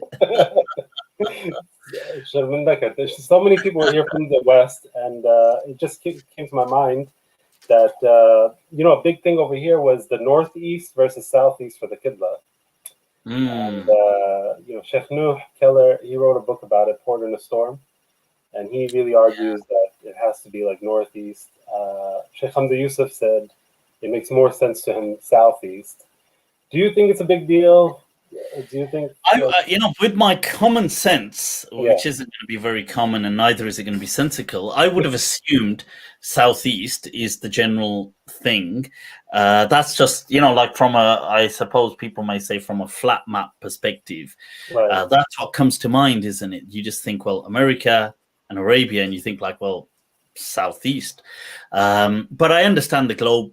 How it doesn't necessarily work that way when you put it on a kind of sphere. So I would personally have just, if it was up to me, I would have just gone with the obvious, which I would have thought to me would have just been southeast.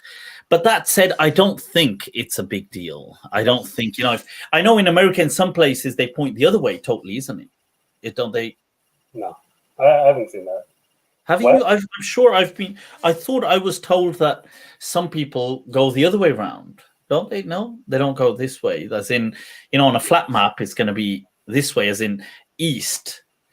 Or I suppose what? Oh no! What are the other people going west, southwest? No. It's southeast versus northeast. Northeast versus southeast. Yeah. Right. There's yeah. No west. There's no west. Yeah, okay. I thought somebody had told me some Americans were doing it west, but even if they were, I don't think these things are the end of the world. I can understand though they would cause confusion if people in one area all doing, like on this road we've got two mosques and one is spread that way, one spread that way. I would just hope that people would have common sense to just kind of come to some middle ground and say, okay, let's just do it this way. What's the big deal? Yeah, they go. Both of you are Khawarij. We're pointing Allahu Akbar.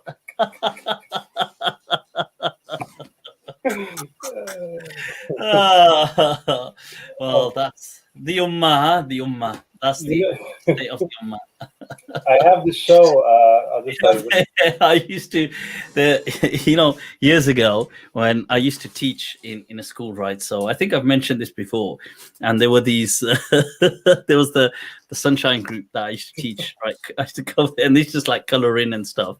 But so this one, and obviously some of them had difficulties, like social difficulties. And so, I mean, they weren't physically disabled or anything, but they had obviously difficulties and certain maybe learning disabilities. So this one time, this fight kind of broke out between two of them. So and they were just like 11-year-olds, yeah, or 12-year-olds like that. They were just the lower in the years. So one of them says something to the other's mom, and he goes, your mom, and he goes, your mom. So I'm just seeing this erupts in slow motion, yeah. So they come together, and they come together, and he's looking that way. He goes, what did you say to my mom here? What did you say to? And that one's looking that way. He goes, well, what are you going to do about it? What are you going to do? And they're not looking at it. They're just going, looking in opposite direction. And I couldn't stop laughing. Oh, my God. I was like in stitches. Because they're just like, they're looking in opposite directions. They're just going like, what you get? And he's like, what you can do? So that's what you've got going on with the Qiblas. They're just like, it's that way, yeah. It's that way, yeah. No, we had a masjid in Flushing that used to face one way, and then the new imam came and he switched it to the other way. So they call it Masjid Qiblatain. Oh wow. Well, Imi, we gotta, I better wrap it up, man. It's been a pleasure as always. We gotta catch up. Stay in touch, man. Keep sending your memes. Take care. Much love. Take care. Assalamu alaikum. People, we got to wrap it up. A bunch of people saying, kill one, then one final one. Anayat, what the hell, man? Assalamu alaikum. Anayat, there's so much. You've got a lot of people trying to say Anayat in the. What's going on, Anayat, man? I just wanted to Assalamu alaikum, Mufti. How's everything? How are you? Salam, I'm good. Where are you speaking from, Anayat? I'm actually so Lou's on the second floor. I'm actually on the first floor. Yeah. Look at the swagger. This is it. Look at the hat, people. Oh no, this is a little something I got from Lou. You gave it to me as a birthday gift, There you go, man.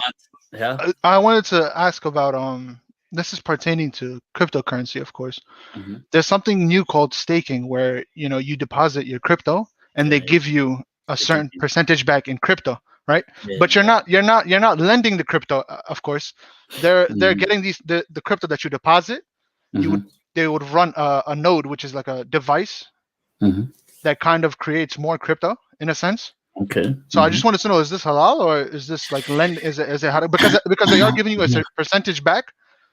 But yeah, definitely. I feel it's halal. I also felt that what they're doing, because Binance does this a lot as well. You've got all the, you can farm it as well and stuff. And but the you see, I also felt that what they're doing is they're kind of locking you in and thereby stabilizing the coin, hopefully by because when people buy things, they also sell them sometimes quite quickly. And if you stake it, there's also that angle I thought as well, that they, because some of them, like if you, let's say SXP or whatever, like if you go to, there's like a 6 month, they will ask, if you stake it for 6 months, then, then you'll get it back, but we'll also give you this in the meanwhile, in the interim. So you can get a card, for example, from Swipe and these other things. I've heard of some. Yeah, I actually got mine because I staked whatever. So, I don't think that's haram. I mean, you don't lose anything. Your coins are there. The only risk is that they're saying, well, you see, in 6 months' time, that coin could have devalued. Yeah, it can devalue, yeah. It can devalue. But this is why they're getting people to stake it, because the more coins out there, the people are having to buy newer ones, and it's kind of like providing more in circulation and giving more value to it. Whereas if you buy, let's say 1,000 coins today and you sell them tomorrow, it's your coins are going back. Whereas if yours are staked, they're buying more from what's available as well. I would have thought that element contributes as well. But no, I don't think it's haram at all. Okay. It does have that little risk of it losing value, obviously. Yeah, this question came up. I was speaking to my boy. He's one of my close friends, Gulale. And he actually works. Is he the one saying let go of your beard, Anayat? Is that him or is that another friend of yours? No, Gulale is busy. He's working on it. Okay, he actually works for crypto. He works for StormX. It's a cryptocurrency company. Wow. So Gulale was telling me, and he was saying that, there you go. The staking itself is not haram, but he actually works for the company Stormex, so I don't know if I should believe Gulale or not. So there's some bias there because he works for the company. I see. But I don't think I just think that you have a I don't know. Somebody asked Riz, you're doing it. My linkies stay stinky. I don't know what that means, Riz. Is that one of your boys? No, I don't know him. Right. So, but shukran for much love for the support, nonetheless. Right. So I think, look, like in all business, there is a risk assessment, and it's. I feel you are treated as an adult to make that call. Like I could go out today. I mean, I could just be selling something on eBay, and I say, you know what? I'll tell you what. I'm gonna buy this. Yeah. What the hell? Right. So those of you that don't know. Don't worry, people. It's not this isn't the blade. You get so you could just buy anything. You could get these things and just say, look, let's and it doesn't sell.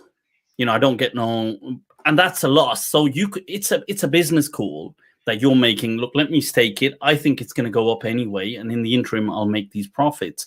It's a risk. You could lose the value, but it's your call. I don't think it's haram. I think it does require your personal kind of responsibility. You have to kind of bite the bullet. It's your loss if you lose, but if you gain, it's your profit. Right. So, but I don't think it's haram in any sense, Anaya.